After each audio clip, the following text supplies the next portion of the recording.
Hello dear students, it's me BL Trivedi. मैं भारत के सबसे बड़े ऑनलाइन एजुकेशन प्लेटफॉर्म अनअकैडमी पर आप लोगों का स्वागत करता हूं। दोस्तों, अभी तक अगर आपने अनअकैडमी में सब्सक्रिप्शन नहीं लिया है तो आप अनअकैडमी में मेरा कोड त्रिवेदी1 यूज करके सब्सक्रिप्शन ले सकते हैं। जैसे आप त्रिवेदी1 मेरा कोड यूज करेंगे आपको 10% का डिस्काउंट मिलेगा। उसके साथ ही daily live classes, structure courses, live test series और unlimited access to the entire material. और उसके साथ ही आपको मेरे साथ साथ भारत के कई टॉप मोस्ट एजुकेटर यहाँ पे पढ़ाते हैं, वो पढ़ाएंगे और आपको आपकी मंजिल तक पहुंचाएंगे। जो बच्चा मेरे बारे में नहीं जानता वो यहाँ से इंफॉर्मेशन ले सकता है, देख सकता है। Myself BL Trivedi, basically from Rajasthan, which is known as Rajputana in ancient India. Face IAS interview and written 2 times RS mains examination. और जब मैंने ये दिए थे तो मेरे पास 2 ऑप्शनल पेपर हुआ करते थे, एक हिस्ट्री और second number public administration, history and public administration. Next, 15,500 से ज्यादा, मोर देन 15,000 कोर्सेज अनअकैडमी के द्वारा अपने स्टूडेंट्स को प्रोवाइड करवाए जाते हैं। Polity, geography, science and technology, NCERT, art and culture, environment, ecology, optional courses यानी ऑप्शनल सब्जेक्ट जैसे हिस्ट्री, ज्योग्राफी, इकोनॉमी, पॉलिटी इत्यादि। उसके अलावा है current affair, Indian economy, practice strategy, answer writing इत्यादि। आप अनअकैडमी में जब एडमिशन लेना चाहें तो 1 ईयर, 2 ईयर या 3 ईयर का प्लस कोर्स ले सकते हैं। मेरा कोड जैसा कि आपको मैं बता चुका हूं त्रिवेदी1 यूज करके, क्योंकि यूपीएससी की तैयारी लॉन्ग टर्म चलती है, लंबी चलती है, इसलिए कोशिश कीजिए कि थोड़ा लंबा आपके पास अनुभव हो, लंबा आपके पास ज्ञान इकट्ठा करने के लिए समय हो। अगर आप 1 वर्ष के लिए अनअकैडमी में एडमिशन लेते हैं तो 49,500 रुपीज है। मेरा कोड यूज करने के बाद 44,550 रुपीज है। 2 ईयर का लेते हैं तो 72,000 रुपीज है। और अगर मेरा कोड यूज करते हैं तो 64,800 रुपीज है।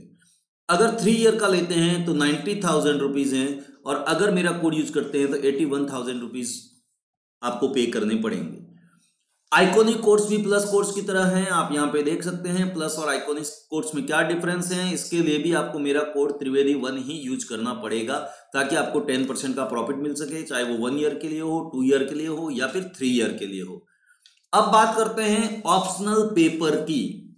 कई बार ऐसा होता है कि ऑफलाइन कोचिंग्स में अगर आप पे करते हो तो आप एक ही ऑप्शन पढ़ते हो, एक ही टीचर से पढ़ते हो। यहाँ पे कई सारे ऑप्शन कई सारे टीचर से पढ़ सकते हो एक बार पे करने के बाद, 1 ईयर, 2 ईयर या 3 ईयर के लिए। ठीक है प्यारे बच्चों, आप यहाँ पे ऑप्शनल के लिए भी या किसी भी चीज के लिए आप मेरा कोड त्रिवेदी1 यूज कर सकते हैं। ऑप्शनल 1 ईयर का 27,500 है और आप मेरा कोड यूज करने के बाद 24,750 में एडमिशन ले सकते हैं। ऐसे कैसे 2 ईयर और 3 ईयर के लिए भी आप देख सकते हैं। यहाँ पे एक gamified UPSC CSC battle Unacademy लेके आया है 6 दिसंबर से 20 दिसंबर के बीच में। अगर आपने उसको ज्वाइन नहीं किया है तो आप ज्वाइन कर सकते हैं, है ना। 13 कॉम्बैट्स होंगे, 60 क्वेश्चन प्रत्येक में होंगे। अल्टरनेटिव संडे 45 मिनट्स में आपको करने होंगे। 6 सेक्शन को इसमें कवर किया जाएगा। प्राइस बहुत अट्रैक्टिव है। 1000 स्टूडेंट्स को अमेजन वाउचर दिया जाएगा। एप्पल का आईपोड, एप्पल का आईपैड और मैकबुक फर्स्ट आने वाले को प्रदान किया जाएगा। एक नया बैच आ रहा है अनअकैडमी का 21 दिसंबर को, 21 दिसंबर को टॉप मोस्ट एजुकेटर यहाँ पे पढ़ाएंगे। आप यहाँ एडमिशन ले सकते हैं। अगर आपने अभी तक मुझे अनअकैडमी के लर्निंग ऐप पर फॉलो नहीं किया है तो आप नीचे इसी वीडियो के डिस्क्रिप्शन बॉक्स में मेरे बारे में या मेरे कोर्स के बारे में मेंशन किया गया है, वहां जाके मुझे फॉलो कर सकते हैं। बीएल त्रिवेदी कोर्सेज लिखा होगा। अनअकैडमी का ऐप डाउनलोड करने के लिए भी और करने के बाद कहीं भी आप त्रिवेदी1 कोड यूज कर सकते हैं और अनअकैडमी की फ्री सुविधाओं का लाभ ले सकते हैं। तो आज की जो हमारी क्लास है प्यारे बच्चों, जैसा कि आपको पता है कि एक मोटिवेशनल कोटेशन से शुरू होती है। तो आज का मोटिवेशन कोटेशन है कि never forget why you started. यानी होता क्या है कि हम कई बार जीवन में कुछ काम शुरू करते हैं लेकिन कई बार उसको बीच में रोक देते हैं। लेकिन जब हम रोकते हैं तो हमें ये नहीं भूलना चाहिए कि हमने उस काम को क्यों शुरू किया था, क्योंकि कोई ना कोई कारण और परिस्थिति अवश्य होती है जिसकी वजह से हम वो कार्य शुरू करते हैं, चाहे वो आईएएस बनना हो, चाहे वो कोई और कार्य हो जीवन में। इसलिए आपको ये नहीं भूलना चाहिए कि जब हम बंद करते हैं, किसी काम को खत्म करते हैं, तो हमने शुरू क्यों किया था। अगर ये हमें नहीं पता है तो ये बहुत ही बड़ी विडंबना है। इसका मतलब हमने शुरू करके गलती की थी। नेक्स्ट, 1857 का विद्रोह। प्यारे बच्चों, जब भी हम विद्रोह की बात करते हैं, जब भी हम रिवोल्ट की बात करते हैं, तो हमारे दिमाग में सबसे पहले आती है अराजकता, सबसे पहले आता है गुस्सा, क्रोध, तोड़फोड़, जान माल की हानि। लेकिन क्या आपने कभी सोचा है कि 1857 का विद्रोह, जिसे वीडी सावरकर अपनी पुस्तक में भारतीय स्वतंत्रता का पहला संघर्ष कहते हैं, तो कुछ यूरोपियन इतिहासकार इसे कुछ असंतुष्ट सैनिकों का एक समूह या उसके द्वारा की गई प्रतिक्रिया के रूप में देखते हैं। तो सबसे पहले हमें यह देखना पड़ेगा कि विद्रोह या क्रांति जिसे आप कह सकते हैं वो होती क्यों है। किसी भी समाज में क्रांति होने के पीछे बेसिकली दो कारण होते हैं, हमेशा ध्यान रखना। पहला कारण ये होता है कि अगर कहीं पे क्रांति है तो वहां पे असमानता जरूर होगी। अब ये असमानता किस तरह की हो सकती है, तो आप कह सकते हैं ये धन से संबंधित असमानता हो सकती है समाज में, पद से संबंधित असमानता हो सकती है, सत्ता या ताकत से संबंधित असमानता हो सकती है, या फिर इज्जत से संबंधित असमानता हो सकती है कि किसी को ज्यादा इज्जत मिल रही है, किसी को कम मिल रही है बेवजह। तो इन सारी असमानताओं से जो जनता होती है उसमें क्या होता है, असंतोष पनपता है, असंतोष। और जब जनता के असंतोष पर सरकारें और समाज ध्यान नहीं देता है तो फिर यही असमानता की वजह से उपजा हुआ असंतोष एक दिन ज्वालामुखी की तरफ फटता है और समाज में क्रांति का रूप ले लेता है। आप देख लीजिए, अभी हाल ही में भारतीय किसानों के द्वारा जो दिल्ली में चक्का जाम किया जा रहा है, इसका मतलब किसान किसी बात को, उन 3 एग्रीकल्चर बिलों को लेकर असंतुष्ट हैं, असहमत है। उन्हें लग रहा है कि ये असमान कर देगा हमारे एग्रीकल्चर के प्लेइंग लेवल फील्ड को, या फिर इससे हमें कोई न कोई लॉस होगा, ये बिजनेसमैन को ज्यादा फायदा पहुंचाएगा, असमानता पैदा करेगा किसानों और उद्योगपतियों के बीच में। उनके असमानता के इस डर ने उनमें असंतोष पैदा किया और वो दिल्ली की तरफ निकल गए और सरकार ने ध्यान नहीं दिया। कहा जाता है ना कि जब इवोल्यूशन नहीं होता तब रिवोल्यूशन होता है। हमेशा ध्यान रखना इस बात को प्यारे बच्चों। मैं आपसे यह कहना चाहता हूं कि when there is no evolution then there is revolution. जब इवोल्यूशन का अर्थ होता है सुधार, जब किसी चीज में सुधार नहीं होता निरंतर डिमांड करने के बावजूद, तो जनता लालायित होती है, परेशान होती है और अंत में रिवोल्यूशन की ओर आगे बढ़ती है। चाहे वो फ्रांस की क्रांति हो, चाहे वो अमेरिका की क्रांति हो, चाहे वो हिंदुस्तान की 1857 की क्रांति ही क्यों ना हो। अब हम सबसे पहले बात करते हैं 1857 की क्रांति के संबंध में, तो हमें ये सोचना पड़ेगा कि हम क्या क्या पढ़ने वाले हैं। जब हम 1857 के विद्रोह के बारे में बात करते हैं तो सबसे पहले हमें कारण पढ़ने हैं। विद्रोह किसे कहते हैं, क्यों पैदा होता है, बेसिक चीजें हमने देख ली। अब बात करते हैं कोजेज ऑफ रिवोल्ट। क्रांति के क्या कारण थे, कौन कौन लोग इसमें शामिल थे, उन्होंने कैसे क्रांति को आगे बढ़ाया, उसके साथ ही क्रांति की असफलता के क्या कारण थे, क्रांति का क्या प्रभाव रहा पूरे हिंदुस्तान पर, अंग्रेजी साम्राज्य पर। बहुत डिटेल में, बहुत ही अधिक डिटेल में हम ये सारी बातें आज करने वाले हैं। सबसे पहले प्यारे बच्चों, हम विद्रोह के जब कारणों की बात करते हैं तो हमेशा ध्यान रखना विद्रोह के कुछ सामाजिक कारण होते हैं, कुछ आर्थिक कारण होते हैं, कुछ सामाजिक कारण होते हैं, कुछ प्रशासनिक कारण होते हैं। लेकिन 1857 के विद्रोह में एक बहुत बड़ा कारण सैनिक कारण था, जो अंत में कारतूस, जो गाय और सूअर की चर्बी से बने हुए थे, जिनको मुंह से काटा जाता था, और जब ब्राउन बेस बंदूकों की जगह एनफील्ड बंदूकें लाई गई तो सैनिक भड़क गए और यह तत्कालीन कारण साबित हुआ विद्रोह का। और मंगल पांडे ने बैरकपुर की छावनी से अंग्रेज सरकार के खिलाफ विद्रोह कर दिया, 2 अंग्रेजों को गोली मारते हुए। तो हम अब समझेंगे डिटेल में कि विद्रोह के पीछे, 1857 के विद्रोह के पीछे क्या कारण था। प्यारे बच्चों, सबसे पहले हम बात करते हैं राजनीतिक और प्रशासनिक कारण की। I mean to say that political and administrative causes, यानी राजनीति ने कैसे 1857 की क्रांति को भड़काया, प्रशासन ने कैसे 1857 की क्रांति को भड़काया। तो उस समय सबसे पहले हम जब इन कारणों की बात करते हैं तो हमारे दिमाग में आता है लॉर्ड वेलेजली और उसकी सहायक संधि, उसके साथ ही बाद में आया डलहौजी और उसकी व्यवगत नीति, डॉक्ट्रिन ऑफ लैप्स या गोल हड़प नीति जिसे कहा जाता है। आपने सुना होगा कि 1857 की क्रांति से पहले भारतीय रजवाड़े बहुत ज्यादा असंतुष्ट थे और उनके राजा महाराजा और नवाबों के राज्यों पर अंग्रेज बेवजह बिना किसी कारण के जल्दबाजी में अधिकार करते जा रहे थे। पहले वेलेजली ने क्या किया कि हमारे राजा महाराजाओं के साथ सहायक संधि की। सहायक संधि का अर्थ क्या होता है कि हम आपके दरबार में एक सेना रखेंगे, हालांकि सेना का खर्चा आप उठाएंगे, लेकिन वो सेना आपकी रक्षा करेगी। अब जो दरबारी लोग थे, राजा महाराजा थे, वो रोज के आसपास के झगड़ों से परेशान हो रखे थे, तो उन्हें लगा कि अंग्रेज ठीक कह रहे हैं, हमें सुरक्षा खरीद लेनी चाहिए, और उन्होंने सुरक्षा खरीद ली। लेकिन अभी सहायक संधि में समस्या ये थी कि अंग्रेज अपना एक आदमी, अंग्रेज रेजिडेंट भी रखते थे राजा महाराजा और नवाब के दरबार में, और अगर राजा महाराजा किसी बाहरी व्यक्ति के साथ युद्ध करना चाहते हैं, संधि करना चाहते हैं, तो अंग्रेजों से पूछना पड़ता था। और अगर कोई राजा महाराजा आर्मी के बदले आर्मी के खाने पीने या वेतन की सुविधा नहीं दे पाता था, तो उसे जमीन का टुकड़ा अंग्रेजों को देना पड़ता था। वेलेजली ने ऐसी सहायक संधि की रचना की कि सारी सूचनाएं राजा महाराजा और नवाबों के दरबार से अंग्रेजों के पास पहुंच रही थी। हींग लगे न फिटकरी रंग छोका आए। अब अंग्रेजों की सेना तैयार हो रही थी, वो भी किसके यहाँ रहकर, राजा महाराजा और नवाबों के घरों में रहकर, उनके दरबारों में रहकर। इस तरह से वेलेजली ने सहायक संधि अपनाई। लेकिन अगर आप ध्यान रखेंगे तो अभी हम सहायक संधि के बारे में और डिटेल से पढ़ेंगे, लेकिन वेलेजली की सहायक संधि के अंतर्गत वेलेजली ने राजा महाराजा और नवाबों को उनकी गद्दी से नहीं उतारा, गद्दी उन्हीं के पास थी। लेकिन लॉर्ड वेलेजली के बाद डलहौजी 4 कदम आगे निकलकर सामने आया और उसने व्यपगत की नीति अपनाई, डॉक्ट्रिन ऑफ लैप्स की पॉलिसी अपनाई। डलहौजी ने व्यपगत की नीति या डॉक्ट्रिन ऑफ लैप्स के अंतर्गत क्या किया, जिन भी राजा महाराजाओं के बेटे बेटी नहीं थे, वो उन्हें उत्तराधिकारी का जो नियम था उससे वंचित कर दिया। हिंदुस्तान में बहुत पहले से उत्तराधिकार का नियम रहा है, और आज भी आपने देखा होगा गोद लेने की प्रथा, दत्तक पुत्र की प्रथा आज भी चलती है, कानूनी रूप से आज भी सही है।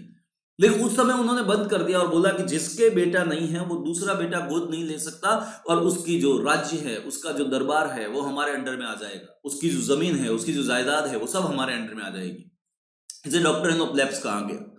अब झांसी की रानी लक्ष्मीबाई अपने दत्तक पुत्र को राजा बनाना चाहती थी अपने पति की मृत्यु के बाद, लेकिन अंग्रेजों ने मना कर दिया। तो झांसी की रानी लक्ष्मीबाई ने जोर से दहाड़ के कहा कि मैं अपना झांसी नहीं दूंगी, और उन्होंने 1857 की क्रांति में ह्यूरोज के साथ, जो अंग्रेज अधिकारी था, जमकर लोहा लिया। वैसे ही नाना साहब अपना अलग से परेशान थे। बहादुर शाह द्वितीय की जो पेंशन थी नाना साहब को मिलती थी, उसको बंद कर दिया गया था। तो ये कई कारण रहे। खैर, हम आगे अभी डिटेल में इन सब कारणों की वजह से पढ़ेंगे, कैसे क्रांति को बल मिला, कैसे क्रांति फैली। उससे पहले हम इन राजनीतिक और प्रशासनिक कारणों को समझते हुए सहायक संधि को भी समझेंगे यहीं पे, और डलहौजी की व्यपगत नीति को भी समझेंगे। अब ध्यान से सुनिए प्यारे बच्चों, जो वेलेजली की सहायक संधि है, ये सबसे पहले 1798 में हैदराबाद के निजाम द्वारा स्वीकार की गई।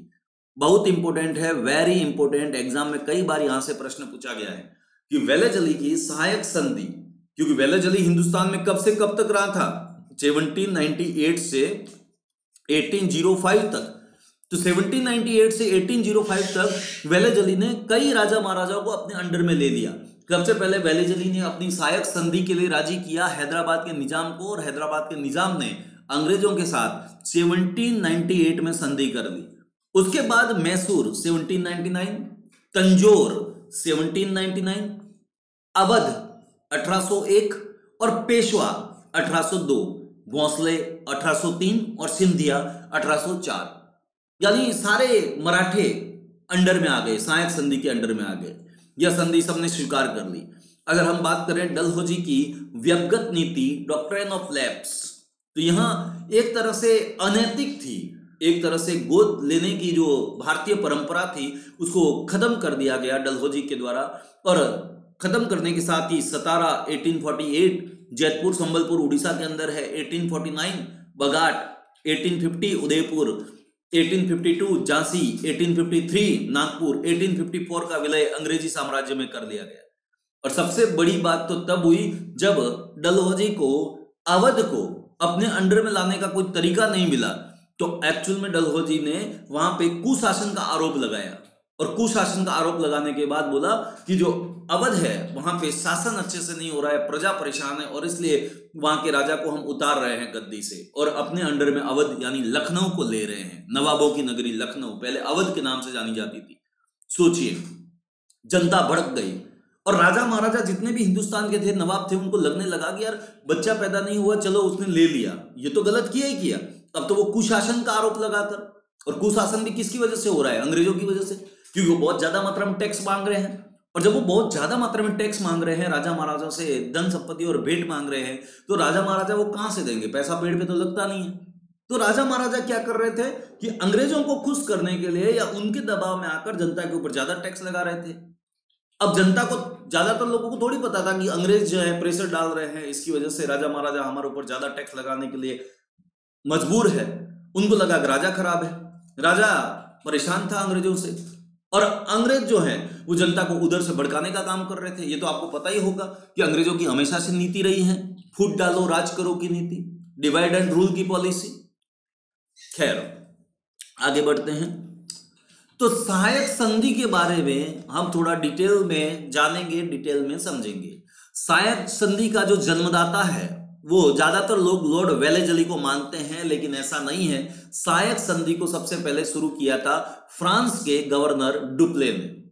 यानी सहायक संधि का उपयोग तो लॉर्ड डलहौजी ने किया, लॉर्ड वेलेजली ने किया सबसे ज्यादा, लेकिन जिस सहायक संधि के दम पर वेलेजली ने भारत में अपना अंग्रेजी साम्राज्य बहुत तेजी से फैलाया, उसका जन्मदाता खुद वेलेजली नहीं था, उसका जन्मदाता था फ्रांस का गवर्नर डुप्ले। लेकिन उसने इसका उपयोग भारत में ज्यादातर नहीं किया। जिस समय लॉर्ड वेलेजली 1798 में भारत का गवर्नर बना, उस समय अंग्रेजी कंपनी की स्थिति भारत में अच्छी नहीं थी। फ्रांसीसी लोग आगे बढ़ते जा रहे थे और उनके साथ कंपटीशन करना पड़ रहा था अंग्रेजी कंपनी को। तो फिर अंग्रेजी कंपनी ने सोचा कि भाई अगर हम भारतीय राजा महाराजाओं का जो मेल मिलाप फ्रांस वालों के साथ है उसको बंद कर दें और हमारी पकड़ दरबार में मजबूत हो जाए, तो धीरे धीरे हम ताकतवर बन सकते हैं। हमारी कमजोर होती शक्ति एक सर्वोच्च शक्ति में डेवलप हो सकती है। तो फ्रांस को भी हटा दिया, खुद ताकतवर भी बन गए, क्योंकि राजा महाराजाओं के दरबारों में, उनके घर में सहायक संधि के माध्यम से अंग्रेज घुस गए थे। खैर नेक्स्ट, संधि को स्वीकार करने वाले जो राज्य थे उनके बारे में मैंने आपको बहुत पहले ही बता दिया है कि सबसे पहले 1798 में हैदराबाद के निजाम के द्वारा वेलेजली की सहायक संधि को स्वीकार किया गया। अब हैदराबाद का जो निजाम था वो किसी भी विदेशी शक्ति से कोई संबंध नहीं रख सकता था अंग्रेजों के अलावा, और अपने दरबार में किसी भी विदेशी को रखने से पहले उसे अंग्रेजों की सलाह लेनी पड़ती है। मैसूर दूसरा राज्य था जिसने 1799 में संधि पर हस्ताक्षर किए। 1801 में वेलेजली ने अवध के नवाब को इस संधि पर हस्ताक्षर करने के लिए बाध्य कर दिया और 1802 में पेशवा बाजीराव द्वितीय अपने राज्य की संधि के तहत हस्ताक्षर करने के लिए बाध्य हुए। यही पेशवा बाजीराव द्वितीय है जिनकी पेंशन बंद कर दी गई थी अंग्रेजों के द्वारा, और नाना साहब को पेंशन देना जब बंद हुआ तो नाना साहब चिल्लाए कि हमें पेंशन दीजिए। झांसी की रानी लक्ष्मीबाई चिल्लाई कि हमें हमारा झांसी दीजिए। इसलिए कुछ लोग कहते हैं कि लोग आपस में अपने अपने मतलब के लिए 1857 की क्रांति से जुड़े हुए थे, उनमें कोई राष्ट्रीय भावना का प्रचार प्रसार हुआ नहीं था। आप खुद सोचिए, जब देश आजाद हुआ तो 562 देशी रियासतें थी, और जब हमारे देश में देश की आजादी के समय 562 देशी रियासतें थी, जिसको सरदार वल्लभ भाई पटेल ने एकीकृत किया। इसीलिए सरदार वल्लभ भाई पटेल को हम लोग आयरन मैन कहते हैं। तो आप कैसे कह सकते हैं कि इतने सारे राजा महाराजा एकत्व या फिर एकता का प्रदर्शन कर सकते थे उस समय? इसको भी आगे हम प्रकृति में समझेंगे कि 1857 की क्रांति की क्या प्रकृति रही, उसके लिए कौन सी किताबें लिखी गई और कौन से इतिहासकार ने क्या क्या कहा 1857 की क्रांति के बारे में। खैर, बहुत से अन्य मराठा राज्यों जैसे 1803 में सिंधिया और भोसले के द्वारा भी इस संधि पर हस्ताक्षर किए गए। नेक्स्ट, सहायक संधि की शर्तें क्या थी? अब जो अंग्रेजों ने सहायक संधि की किसके साथ? राजा महाराजाओं के साथ। उसमें कुछ शर्तें होती है, कुछ ट्रीटी होती है। जैसे आप किसी कंपनी का कोई वेंचर लेते हैं फ्रेंचाइजी चलाने के लिए, तो उसमें क्या होती है? बहुत सारी शर्तें होती है कि भाई इस हिसाब से चलना पड़ेगा तुम्हें, हम बोल रहे हैं, फिर आप साइन करते हो तो आपको चलना पड़ेगा, नहीं तो आपकी फ्रेंचाइजी कैंसिल कर सकते हैं। उसी प्रकार से जब सहायक संधि की अंग्रेजों के द्वारा, तो अंग्रेजों ने उनसे शर्तें लिखवाई राजा महाराजाओं से। अब राजा महाराजाओं को सोच समझ के शर्तों पे साइन करना चाहिए। अगर सोच समझ के साइन नहीं किया है तो अंग्रेजों की बात तो माननी पड़ेगी। ये तो आप बेवकूफ एक साइन करते जा रहे हैं, चाहे किसी दबाव से हो, चाहे किसी लालच से हो। खैर, सहायक संधि देशी राज्यों तथा कंपनियों के मध्य होती थी, जैसा कि आप समझ सकते हैं। और इसमें पहली शर्त यही थी कि राज्य अपने यहां एक अंग्रेजी सेना रखेंगे, उसका खर्च भी खुद उठाएंगे, वो सेना अंग्रेजों की होगी, अंग्रेज उसको नियुक्त करेंगे, लेकिन खर्चा कौन देगा? नवाब और राजा देगा। और अपने राज्य का कुछ भाग अंग्रेजों को देना पड़ेगा अगर वो सेना का खर्चा नहीं दे पाते हैं तो या तो अंग्रेजों को रेवेन्यू दीजिए या फिर अंग्रेजों को अपनी जमीन दीजिए। तो जो भारत के राजा महाराजा थे वो दोनों तरफ से मरने लगे, पैसा भी जाने लगा, जमीन भी जाने लगी। दूसरा, अंग्रेजों की सर्वोच्च शक्ति को मानना पड़ेगा भारतीय राजा महाराजाओं को। सहायक संधि वेल्लेजली ने इसी प्रकार से बनाई थी। और अगर नहीं मानते हैं तो युद्ध करने के लिए तैयार रहना पड़ेगा। और इतना ही नहीं, अन्य शासकों से अगर आप संधि करते हैं और युद्ध करते हैं तो आपको अंग्रेजों से अनुमति लेनी पड़ेगी। नेक्स्ट, वह अंग्रेजों के अतिरिक्त किसी भी यूरोपियन को अपने यहां नौकर नहीं रख सकता था। यानी अगर आपने सहायक संधि पर सिग्नेचर कर दिए हैं, जैसे हैदराबाद के नवाब ने किए थे, निजाम ने किए थे 1798 में, तो इसका अर्थ है कि आप किसी भी बाहरी यूरोपीय व्यक्ति को अंग्रेज के अलावा अपने यहां नौकरी पे नहीं रख सकते। इसका उद्देश्य था कि भारत में फ्रांसीसियों का प्रभाव बहुत ज्यादा बढ़ रहा था, इसको खत्म किया जा सके, इसको कम किया जा सके। नेक्स्ट, उसे अपने राज्य में एक अंग्रेज रेजिडेंट नियुक्त करना पड़ता था। सारा शासन कार्य इसी के देखरेख में चलता था। आज भी तो होता है भाई। आज क्या होता है? सिस्टमेटिक तरीके से होता है, लोकतांत्रिक तरीके से होता है। देश के राष्ट्रपति, देश के प्रेसिडेंट अपने बहुत सारे राज्यपालों को हर एक राज्य में भेजते हैं। राज्यपाल वहां देखते रहते हैं कुछ गड़बड़ तो नहीं है, कुछ गड़बड़ तो नहीं है। जैसे ही राज्यों में संवैधानिक व्यवस्था फेल होने लगती है, राज्यपाल एक लेटर लिखते हैं राष्ट्रपति को और बोलते हैं कि इस राज्य में संवैधानिक व्यवस्था फेल हो गई है, ये राज्य संविधान के नियमों के अनुसार नहीं चल सकता। तो फिर राष्ट्रपति वहां पे राष्ट्रपति शासन लगाते हैं, जिसे राज्य आपातकाल कहते हैं, भारतीय संविधान के आर्टिकल 356 के अंतर्गत। तो जो चीजें आज हम चल रहे हैं, जिस आधार पर आज हम चल रहे हैं, वो कहीं कहीं अंग्रेजों से प्रभावित है। आप सोचिए, अंग्रेजों ने पहले ही छोटे मोटे राज्यों पर कब्जा करने के लिए और उन पर अपना अधिकार स्थापित करने के लिए एक एक आदमी को वहां बिठा दिया। अंग्रेज रेजिडेंट कहां गया? ऐसा काम आज भी राष्ट्रपति करते हैं। केंद्र को मजबूती प्रदान करने के लिए एक एक राज्य में अपना राज्यपाल नियुक्त कर देते हैं। नियुक्त किसने किया? राष्ट्रपति ने। हटाएगा कौन? राष्ट्रपति। अब कोई भी राज्य का मुख्यमंत्री राज्य के खिलाफ, राज्यपाल के खिलाफ, गवर्नर के खिलाफ कुछ नहीं कर सकता। और वो जो गवर्नर है, वो जो राज्यपाल है, वो नियुक्त किए गए व्यक्ति के प्रति डेडिकेटेड रहेगा। तो वो केंद्र को सूचना भेजता रहता है कि यहाँ ऐसा चल रहा है, ऐसा नहीं चल रहा है। इसीलिए कई बार आपने देखा होगा कि जब केंद्र में और राज्य में एक जैसी सरकारें होती, एक ही पार्टी की सरकारें होती है, तो उसमें लड़ाई झगड़े कम होते हैं। लेकिन अगर अलग अलग पार्टी की सरकारें हैं तो कई बार दिल्ली, कई बार बिहार जैसी आंतरिक समस्याएं पैदा होने लगती है। खैर, अब इस रेजिडेंट ने क्या किया तो आप समझ सकते हैं। जब बाहर का व्यक्ति आके हमारे घर में रहेगा तो हमारे घर की सारी बातें बाहर बताएगा, हमारे घर के मामलों में इंटरफेयर करेगा। तो अंग्रेजी रेजिडेंट ने यही किया। कई सारे आर्थिक, सामाजिक, यहां तक कि घरेलू मामलों में भी इंटरफेयर किया, झगड़ों में भी इंटरफेयर किया। जो झगड़े हो सकते थे उन्हें होने नहीं दिया, जो नहीं हो सकते थे उन्हें बढ़ाया, बीच में मध्यस्थ बन गया।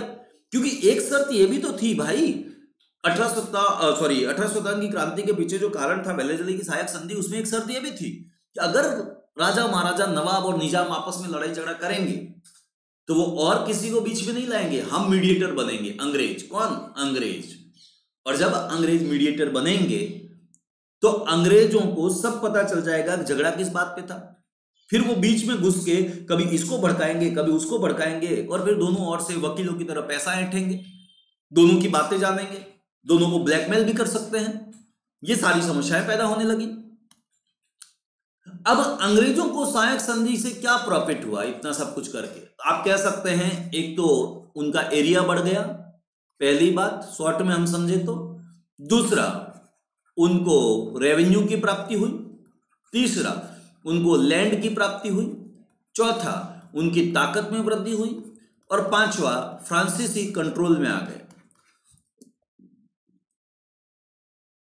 जैसा कि आप पढ़ सकते हैं, मैं पढ़ के सुना देता हूं, यही सारी बातें लिखी हुई भी हैं।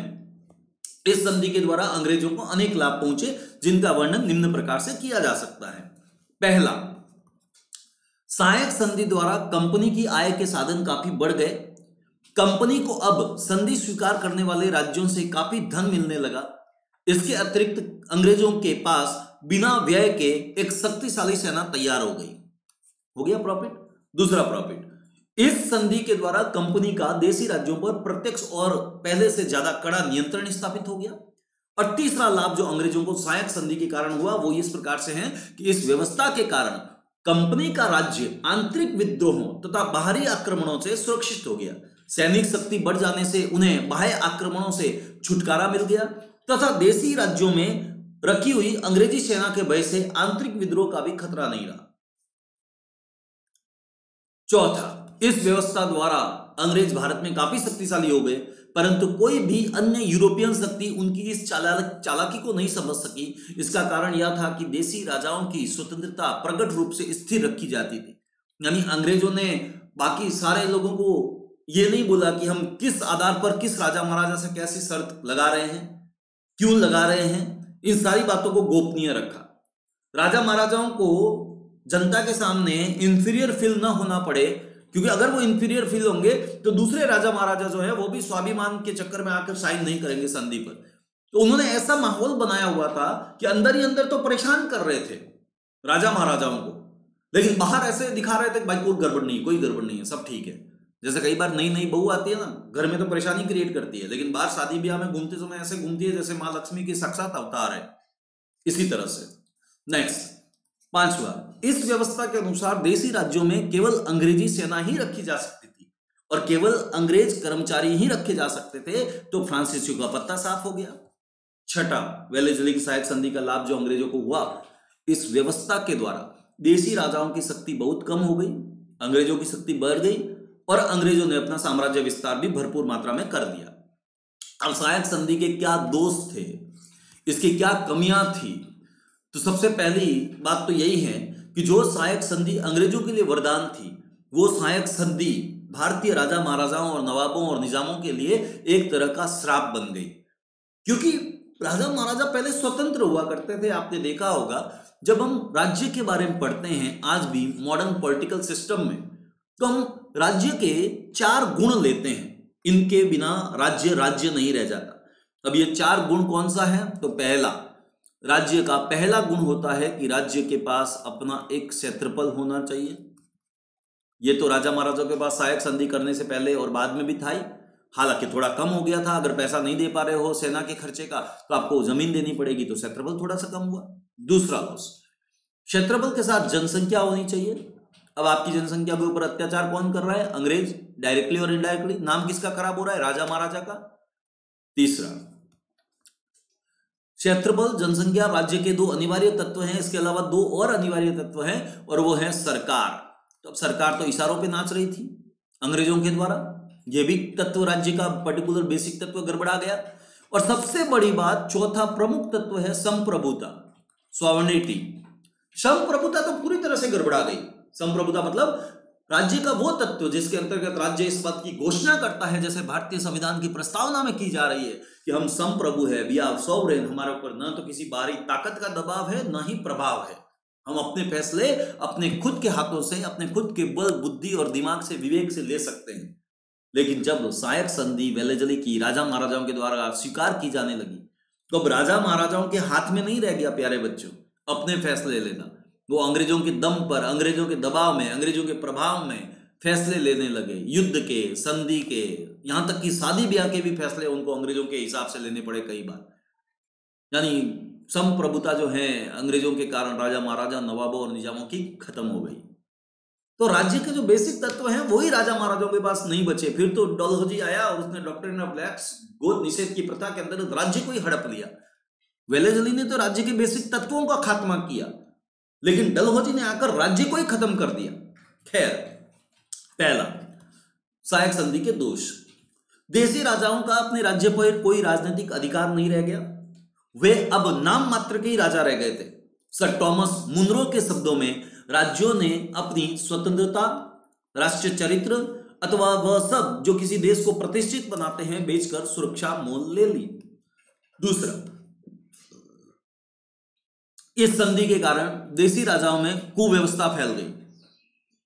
संधि के अनुसार कंपनी सहायक सेना के व्यय के लिए देशी राजाओं से जो धन मांगती थी वह बहुत ज्यादा होता था, भारतीय शासक दे नहीं पाते थे। फलस्वरूप कंपनी उनका उपजाऊ क्षेत्र ले लेती थी। राजा टैक्स देने की वजह से और अपना उपजाऊ क्षेत्र अंग्रेजों के पास चले जाने की वजह से आर्थिक रूप से दुर्बल होते गए, और बाद में जब वहां पे कुशासन फैला, अव्यवस्था फैली, इकोनॉमी डाउन हुई, प्रशासन नहीं चलने लगा, तो अंग्रेज राजा महाराजाओं को ही बदनाम करने लगे और अवध जैसे राज्य को तो उन्होंने अपने कब्जे में ले लिया कुशासन का आरोप लगाकर।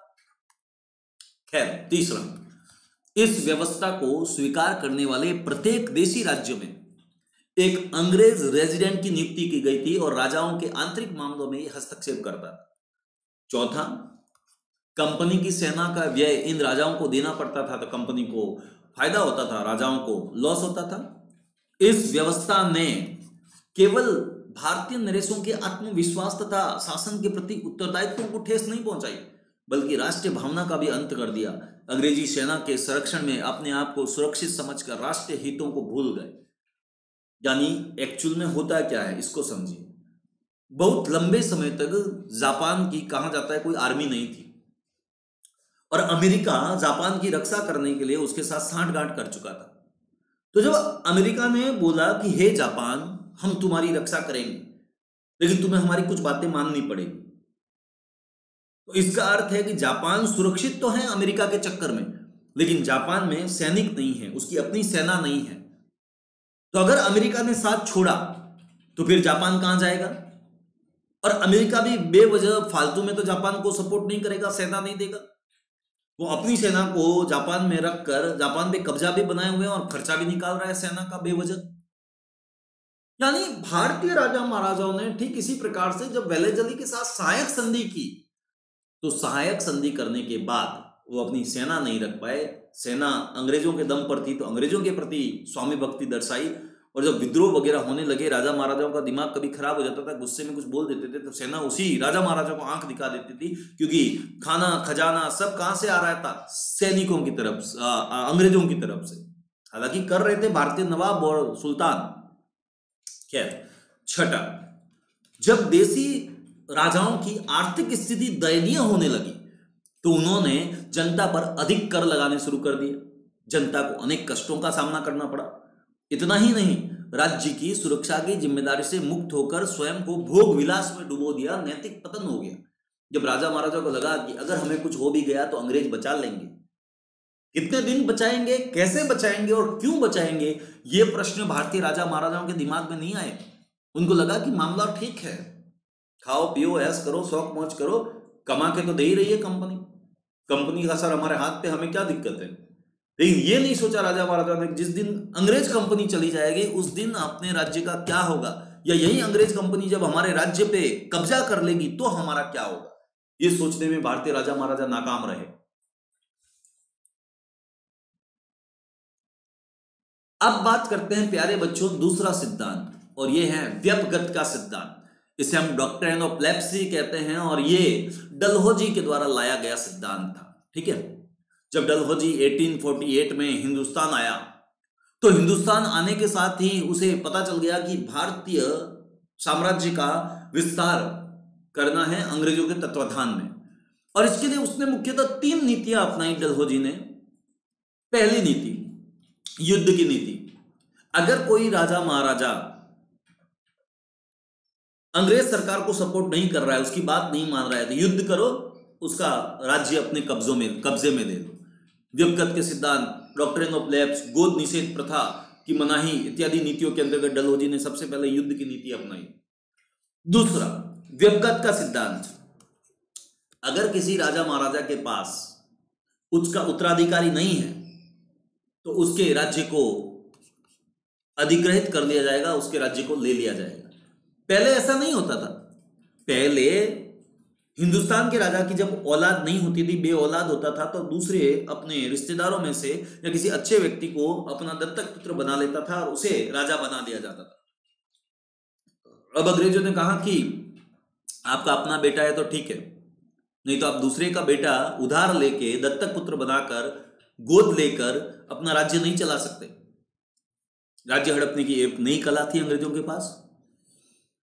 अब गोद निषेध प्रथा या फिर राज्य हड़प नीति जो डलहौजी के द्वारा अपनाई गई, इसे व्यपगत का सिद्धांत या डॉक्ट्रिन ऑफ लैप्स भी कहते हैं। अब इसमें डलहौजी ने 3 प्रकार के राज्यों की श्रेणियां बना ली। पहली श्रेणी के वे राज्य थे, ठीक है, जो कि डायरेक्ट और इनडायरेक्ट तरीके से ब्रिटिश गवर्नमेंट के अंडर में आते थे। और कंपनी पर ही पूरी तरह से लगभग आश्रित थे। इन राज्यों के शासकों को निसंतान होने पर अपने उत्तराधिकारी को गोद लेने का बिल्कुल अधिकार नहीं था। जैसे ही शासक की मौत होगी, अगर वो निसंतान है, उसका राज्य सीधे कहां चला जाएगा? अंग्रेजों के पास चला जाएगा, जैसे झांसी, जयपुर, संबलपुर इत्यादि। नेक्स्ट, दूसरे प्रकार के राज्य की श्रेणी, आश्रित राज्य, यानी ये डायरेक्ट और इनडायरेक्ट ब्रिटिश सरकार के संयोग से अस्तित्व में आए थे, लेकिन कंपनी की तरह पूरी दूसरे राज्य पहली तरह के राज्यों की तरह पूरी तरह कंपनी के अधीन नहीं थे। पहली श्रेणी के अलावा इन द्वितीय श्रेणी के राज्यों को उत्तराधिकारी को गोद लेने की तो छूट थी, लेकिन पहले ब्रिटिश सरकार से इजाजत लेनी पड़ती थी, जैसे अवध, ग्वालियर, नागपुर इत्यादि। यानी पहली श्रेणी के राज्य कौन से थे? जो पूरी तरह से डायरेक्टली और इनडायरेक्टली कंपनी के अधीन थे। अगर उनका उत्तराधिकारी नहीं है तो उन्हें गोद लेने की कोई छूट नहीं थी, गोद नहीं लेंगे, सीधा राज्य कंपनी हड़प लेगी, क्योंकि वो उनका अस्तित्व ही कंपनी की वजह से था। दूसरे श्रेणी के राज्य इस तरह के, जिसमें डायरेक्ट इनडायरेक्ट प्रभावित तो थे ये राज्य कंपनी से, लेकिन इन्हें गोद लेने का अधिकार तो था बच्चों को, और ये राज्य गोद लेने से पहले केवल एक बार अंग्रेजों से पूछते थे। अब इसमें भी समस्या थी। आपको लग रहा होगा कि तो मामला थोड़ा ठीक है, थोड़ा ठीक नहीं है। अंग्रेज गोद लेने के लिए इन राज्यों को अनुमति देती नहीं थी, और जब अंग्रेज सरकार अनुमति नहीं देगी, आप किसी बच्चे को गोद नहीं ले पाएंगे, आपका उत्तराधिकारी नहीं होगा, तो राज्य तो वैसे ही अंग्रेज हड़प लेते थे। तो द्वितीय श्रेणी के राज्य कहने को द्वितीय श्रेणी के राज्य थे, इनको भी अंग्रेज हड़प लेते थे। और अब आती है तृतीय श्रेणी के राज्य, जहां से मैं हूं, उदयपुर, जयपुर। इनको गोद लेने की पूरी स्वतंत्रता थी, अंग्रेज इसमें ज्यादा नौटंकी नहीं करते थे इन राज्यों के साथ। इसके पीछे एक कारण था, राजस्थान बहुत विशाल है, राजस्थान के राजा महाराजा बहुत स्वाभिमानी व्यक्ति थे, ईमानदार लोग थे, और अगर उनको छेड़ा गया तो वो अंग्रेजों के नाक में दम कर देंगे। और इसकी वजह से अंग्रेजों को लगा कि भाई जयपुर, उदयपुर को दोस्त बनाकर रखा जाए, इनके साथ दुश्मनी लेना बेकार है। चलिए नेक्स्ट, सतारा भी था इसमें एक। व्यक्तिगत के सिद्धांत या लॉर्ड डलहौजी की जो गोद निषेध प्रथा थी, राज्य हड़प नीति थी, डॉक्ट्रिन ऑफ लैप्स थी, उसके अंतर्गत उन्होंने सबसे पहले सतारा, जो महाराष्ट्र के अंदर है, 1848 में अपने अंडर में लिया। संबलपुर, बुंदेलखंड, ओडिशा 1849 में, बगाट 1850 में, उदयपुर, ये दूसरा वाला उदयपुर है, राजस्थान वाला नहीं, 1852, झांसी 1853, नागपुर 1854, अवध 1856। अवध को तो इन्होंने कोई बहाना नहीं मिला तो कुशासन का आरोप लगाकर, प्रशासन में अनियमितता का आरोप लगाकर अपने अंडर में लिया था। प्यारे बच्चों, कब लिया था? अवध को अपने अंडर में आ सकता है 1856 में, 1856 में, और 1857 में तो क्रांति हो गई। इसका मतलब ये नहीं कि ये एकमात्र कारण था कि अवध के ऊपर कुशासन का आरोप लगाकर अंग्रेज उसे हड़प कैसे रहे, ये एकमात्र कारण नहीं था, लेकिन बड़ा कारण जरूर था 1857 की क्रांति का, 1857 की रिवोल्ट का। अब हमने पढ़ा अभी वेलेजली की सहायक संधि, हमने अभी पढ़ा प्यारे बच्चों डलहौजी की डॉक्ट्रिन ऑफ लैप्स की पॉलिसी। अब हम लोगों को प्यारे बच्चों पढ़ना है अवध का विलय। अब इसको अलग से क्यों पढ़ते हैं? क्योंकि ये कुशासन के आरोप लगाकर अपने अंदर शामिल किया गया था। अब कुशासन का आरोप लगाने के लिए अंग्रेज डलहौजी को किसी न किसी बात को तो सामने जनता के और राजा महाराजा के रखना पड़ेगा। भाई डलहौजी जाके अगर किसी को बोले, अवध को बोले, लखनऊ को बोले कि भाई देखो तुम्हारा काम सही से नहीं चल रहा है, अब तुम्हारा काम जब सही से नहीं चल रहा है तो हम क्या करेंगे, तुम्हारा राज्य हड़प लेंगे, तुम्हारा राज्य अपने पास ले लेंगे, ये तो बहुत गलत हो जाएगा। क्या प्रूफ है कि आपके पास हमारा राज्य सही से नहीं चल रहा है, आपके नियमों के हिसाब से ढंग से नहीं चला पा रहे हो? तो प्रूफ इकट्ठा करने के लिए अवध या लखनऊ के अंदर सबसे पहले अंग्रेजों ने या डलहौजी ने एक आदमी को भेजा, कर्नल स्लीमैन। कर्नल स्लीमैन वहां गए, स्लीमैन ने कुशासन के विस्तृत विवरण डलहौजी को भेजे, लेकिन बाद में डलहौजी उससे सेटिस्फाइड नहीं हुआ। उसमें ऐसे महत्वपूर्ण कारण नहीं थे कि कुशासन बहुत ज्यादा है, डलहौजी को लगा स्लीमैन सही से काम नहीं कर रहा है। अब उन्होंने किया 1854 में स्लीमैन की जगह पर आउटरम को भारत भेजा, अवध भेजा, लखनऊ भेजा, और आउटरम अपने मालिक को खुश करने के चक्कर में, क्योंकि हर नौकर को पता होता है कि उसकी मालिक का टेंडेंसी क्या है, उसका मालिक क्या चाहता है। तो कुछ नौकर होते हैं जो चापलूस होते हैं, आउटरम वैसा ही था। आउटरम को लगा कि अगर हम अपने डलहौजी साहब को खुश करना चाहते हैं, पदोन्नति चाहते हैं, ज्यादा पैसा चाहते हैं, ज्यादा भेंट और उपहार चाहते हैं, तो हमें डलहौजी साहब को बोलना पड़ेगा जैसा डलहौजी साहब चाहते हैं। तो आउटर में आते ही अवध और लखनऊ में अपनी रिपोर्ट बनाई और जैसा डलहौजी चाहते थे वैसे रिपोर्ट बना के भेज दी। क्या चाहता था डलहौजी? कि बहुत कुशासन है, बहुत अत्याचार हो रहा है जनता के ऊपर, रेवेन्यू बहुत कम हो गई है, मंदी और महंगाई का बोलबाला है, राजा या नवाब जो अवध का है वो सही से शासन नहीं कर पा रहा है। आउटर में ऐसी रिपोर्ट बना के जैसे ही भेजी, डलहौजी को जो चाहिए था वो उसको मिल गया। अब इस रिपोर्ट को लेकर वो नंगा नाच करने लगा इंडिया में, और राजा महाराजा अवध के दरबार में जाके खड़ा होकर बोला, भाई देख तुम्हारी रिपोर्ट गड़बड़ आई है, ब्लड रिपोर्ट फेल हो गई, तुम्हारी नेगेटिव रिपोर्ट आ गई तुम्हारी, अब तुम ऐसा करो अपना राज्य हमें दे दो।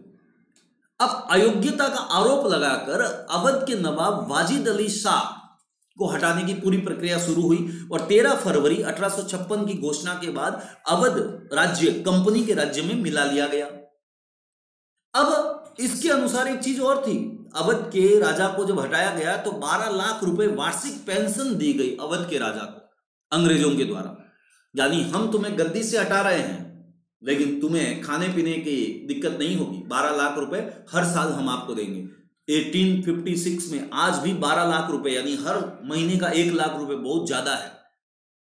उस समय 1856 में 12 लाख रुपए वार्षिक यानी 1 लाख रुपए एक महीने का कितना ज्यादा होता था, आप सोचिए। जब देश आजाद हुआ तो 500 रुपए का 10 ग्राम सोना आता था 1947 में, तो 1856 में तो कितना सस्ता मार्केट रहा होगा। तब अवध के नवाब को लगा कि चलो ठीक है यार, अब अवध का नवाब क्या कर सकता था, पैसा मिल रहा था, खाएगा पिएगा पचाएगा अपना, अंदर से असंतुष्ट हो गई डेफिनेटली। वाजिद अली शाह अवध के नवाब थे उस समय, ध्यान रखना इस बात को। अब ये तो हो गया अवध का विलय, डॉक्ट्रिन ऑफ लैप्स की, डलहौजी की पॉलिसी, वेलेस्ली की सहायक संधि। अब इसके अलावा क्या क्या राजनीतिक और प्रशासनिक कारण थे 1857 की क्रांति के, हम प्यारे बच्चों अब इसको देखना चाहेंगे। नेक्स्ट है, तंजौर और कर्नाटक के नवाबों की उपाधियां छीन ली गई। यानी अंग्रेजों ने अभी तक जो हमने पढ़ा सिर्फ वही काम नहीं किया, उन्होंने तंजौर और कर्नाटक के नवाबों की उपाधियां भी छीन ली। पेशवा बाजीराव द्वितीय के दत्तक पुत्र नाना साहब की पेंशन को खत्म कर दिया। अवध राज्य का जो वफादार था उसके नवाब वाजिद अली शाह को कुशासन के आरोप पर, अभी हमने पढ़ा है 1856 में, अपदस्थ करके उसे ब्रिटिश साम्राज्य में मिला लिया और उसका कमिश्नर बनाया हेनरी लॉरेंस को। अब मुगल सम्राट की अगर जहां तक हम बात करें, क्योंकि अंग्रेजों का आना था और मुगलों का खत्म होना था, दोनों चीजें साथ साथ चल रही थी। अब अंग्रेजों के आने को मुगलों ने, उनकी ताकत बहुत खत्म हो गई थी, एक व्यापारी के तौर पर देखा। जहांगीर ने कभी नहीं सोचा था कि जो टॉमस रॉ और हॉकिंस उनसे मिलने आ रहे हैं और सूरत में कंपनी खोलने की अनुमति मांग रहे हैं, वो इंग्लैंड के लोग कभी 200 सालों तक राज करेंगे। और इतना ही नहीं, 1803 में आगे चलकर मेरे ही वंशजों को अपने अंडर ले आएंगे। लेकिन ऐसा हुआ? भविष्य किसने देखा होता है? भविष्य के बारे में अगर आदमी हर कुछ बात जान लेता तो आदमी कोई गलती नहीं करता, लेकिन भविष्य किसी को नहीं पता होता है। इसलिए 1803 में मुगल सम्राट ब्रिटिश संरक्षण में ले आई अंग्रेज। अब ब्रिटिश संरक्षण में मुगलों को लाने के बाद उनके साथ और नाइंसाफी की गई। क्या किया गया? तो लॉर्ड एलनबरो आए, उन्होंने बहादुर शाह को भेंट देना बंद कर दिया, हम कोई उपहार नहीं देंगे, और सिक्कों पर से उसका नाम हटा दिया। यानी एलनबरो बहादुर शाह को भेंट देना बंद कर देते हैं और सिक्कों पर से उसका नाम भी हटा देते हैं। डलहौजी तो इससे बढ़कर आगे निकला, उसने बहादुर शाह को दिल्ली का लाल किला खाली करने के लिए बोला और कहा कि कुतुब मीनार चले जाओ जो मेहरौली के अंदर है, वहां कुतुब मीनार में जाके रहो, आपको लाल किले में रहने की आवश्यकता नहीं है। सोचिए, घर से बाहर निकाल दिया धक्के मारकर, आप ऐसा कह सकते हैं बेसिकली, वो भी एक राजा को जिसका जो राज्य था वो पहले कभी अफगानिस्तान, बलूचिस्तान इत्यादि तक फैला हुआ था, हिंदुस्तान तो था ही अखंड भारत के दौर में। लॉर्ड कैनिंग, आगे चलकर जब कैनिंग आए तो उन्होंने यह घोषणा कर दी कि बहादुर शाह के बाद मुगल शासक को सम्राट की उपाधि से वंचित कर दिया जाएगा और उसे मुगल महल छोड़ना पड़ेगा। सम्राट की उपाधि से वंचित कर दिया, लाल किला छुड़वा दिया, सिक्कों पर से नाम हटा दिया, बहादुर शाह को कोई भेंट भी नहीं मिल रही थी। अब सोचिए कितना ज्यादा मुगलों को जलील किया गया। और आज भी, आज मतलब 1857 के समय की बात कर रहा हूं मैं, आज भी 1857 के समय में भी लोग मुगलों के प्रति थोड़ी इज्जत वाली भावना रखते थे, थोड़ी अच्छी वाली भावना रखते थे। तो मुगल तो परेशान हुए अंग्रेजों से, लेकिन जब लोगों को पता चलने लगा कि हमारे राजा जी के साथ ऐसा हो रहा है, हमारे सुल्तान के साथ ऐसा हो रहा है, तो लोग भी भड़कने लगे। तो राजनीतिक और प्रशासनिक कारण यह भी रहा था 1857 की क्रांति का। इसके अलावा 1854 में 1854 में लॉर्ड डलहौजी द्वारा जमींदारों की जागीरों की जांच करने के लिए 1832 का एक एक्ट आया। उसके अंतर्गत एक इनाम कमीशन गठित किया गया और इस कमीशन ने 35,000 जागीरों की जांच की और दक्षिण में 20,000 जागीरों को इससे जब्त कर लिया गया। अंग्रेजों के विरोध में लोग खड़े हो गए। कागज बताओ, कुल मिला के कागज बताओ अभियान डलहौजी के द्वारा चलाया गया। डलहौजी ने 1854 में एक इनाम कमीशन गठित किया 1832 के एक्ट के अंतर्गत। और इस इनाम कमीशन का कार्य यह था कि वो जितने भी भारत में जमींदार थे, बड़े बड़े जमीनों के ठेकेदार थे, उनसे कागज मांगेगा, और वो भी 100 साल पुराने। अब 100 साल पुराने कागज कहां से लाके देगा जमींदार? आज कई लोग ऐसे हैं जिनको लगता है कि CAA के चक्कर में भारत सरकार जो कागज मांग रही है वो गलत है। आज हमारे पास लैपटॉप है, आज हमारे पास कंप्यूटर है, आधार कार्ड है, पैन कार्ड है, राशन कार्ड है, सरकार बोल रही है कुछ तो लाके दो। उसके बावजूद कुछ लोगों को डर है या कुछ लोगों को लग रहा है कि वो भी हमारे पास नहीं है। तो उस जमाने में न कंप्यूटर था, न आधार कार्ड था, न राशन कार्ड था, न पैन कार्ड था। उस समय कार्ड वार्ड कुछ नहीं था। उस समय सोचिए कितनी लोगों को तकलीफ हुई होगी जमींदारों जागीरदारों को कागज बताने में। तो कागज नहीं बता पाए, तो 35,000 जागीरों की जांच हुई, 35,000 लोगों की जांच हुई और उसमें 20,000 जागीरदारों को बाहर निकाल दिया गया और उसकी जमीन पर अंग्रेजों के द्वारा कब्जा कर दिया गया। जागीरदार विरोध में खड़े हो गए। एक ये भी राजनीतिक और प्रशासनिक कारण था 1857 की क्रांति का। प्रशासन में एक और कारण था कि भारतीय सैनिकों को कभी भी ऊंचा पद नहीं दिया जाता था। ज्यादा से ज्यादा सूबेदार बन सकते थे, सूबेदार बस। मान लीजिए आप किसी कंपनी में काम करते हैं, कंपनी आपके साथ पार्शलिटी रखे, आपको पैसा कम दे, पैसा टाइम पे न दे, आपका प्रचार प्रसार उतना न करे जितना दूसरे का कर रहे हैं, आपको उतनी इज्जत न दे, आपके मन में असंतोष पैदा होगा, कंपनी के प्रति आपके मन में दुश्मनी पैदा होगी। ऐसा कैसा अंग्रेजों के समय भारतीय सैनिकों के साथ हुआ। भारतीय सैनिकों को वो सम्मान नहीं मिला, उनको वो ओहदा नहीं मिला जिसके वो हकदार थे। इसका मतलब अंग्रेजों के सैनिक ज्यादा नहीं थे, कम थे, भारतीय सैनिक अधिक थे, फिर भी भारतीयों को सम्मान नहीं मिला, सूबेदार से ऊंचे पद पर वो नहीं जा सकते थे। तो भारतीय सैनिक भड़कने लगे, भारतीय सैनिकों का दिमाग अंग्रेजों के प्रति खराब होने लगा। नेक्स्ट 1858 ईस्वी में सर सैयद अहमद खां, जिन्होंने विद्रोह के कारणों पर अपनी एक पुस्तक लिखी, असबाब-ए-बगावत-ए-हिंद। प्यारे बच्चों, ये एग्जाम में पूछी जा सकती है, मैं बार बार कह रहा हूं, ध्यान रखिएगा इस पुस्तक को, बहुत इंपॉर्टेंट है ये भी पॉइंट। वैसे मैं पढ़ा रहा हूं, सारा इंपॉर्टेंट है, बस इस पॉइंट को भी याद कर लेना। कई बच्चे याद भी नहीं कर पाते हैं या नहीं करते हैं। तो 1858 में सर सैयद अहमद खां, जिन्होंने विद्रोह के कारणों पर अपनी एक पुस्तक लिखी, असबाब-ए-बगावत-ए-हिंद, उसमें यह घोषणा की कि विद्रोह का सर्वाधिक महत्वपूर्ण कारण भारतीयों का प्रशासनिक तंत्र में उच्च पदों पर न होना था। ये सबसे इंपॉर्टेंट कारण बताता है सर सैयद अहमद खां अपनी बुक असबाब-ए-बगावत-ए-हिंद में, जो उन्होंने 1858 में लिखी थी 1857 की क्रांति के ऊपर। नेक्स्ट प्यारे बच्चों, अब हम बात करने वाले हैं आर्थिक कारणों की, इकोनॉमिक कॉजेज। 1857 की क्रांति के आर्थिक कारण क्या थे आपको पता ही होगा।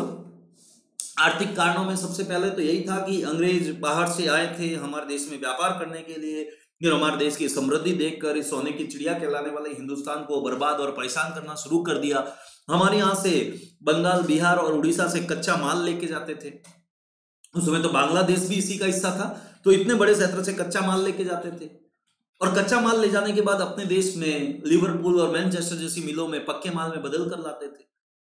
इससे हमारे देश का कच्चा माल चला गया, तो हमारे देश में उद्योगों का विकास हुआ नहीं, बेरोजगारी फैल गई, रेवेन्यू जनरेट हुआ नहीं, इंफ्रास्ट्रक्चर का विकास हुआ नहीं।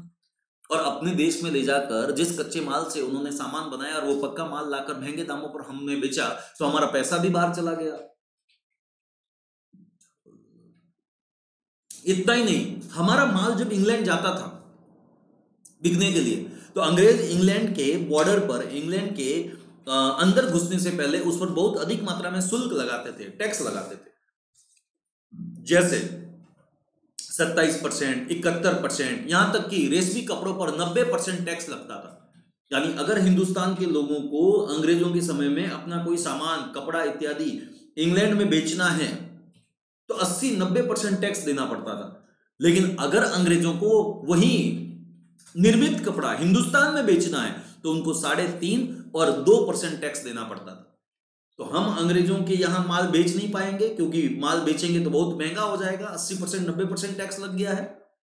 तो इंग्लैंड के व्यापारियों को घबराने की जरूरत नहीं है, हम वहां पे इंटरफेयर नहीं कर पाएंगे उनकी इकोनॉमी में, उनके मार्केट को कैप्चर नहीं कर पाएंगे।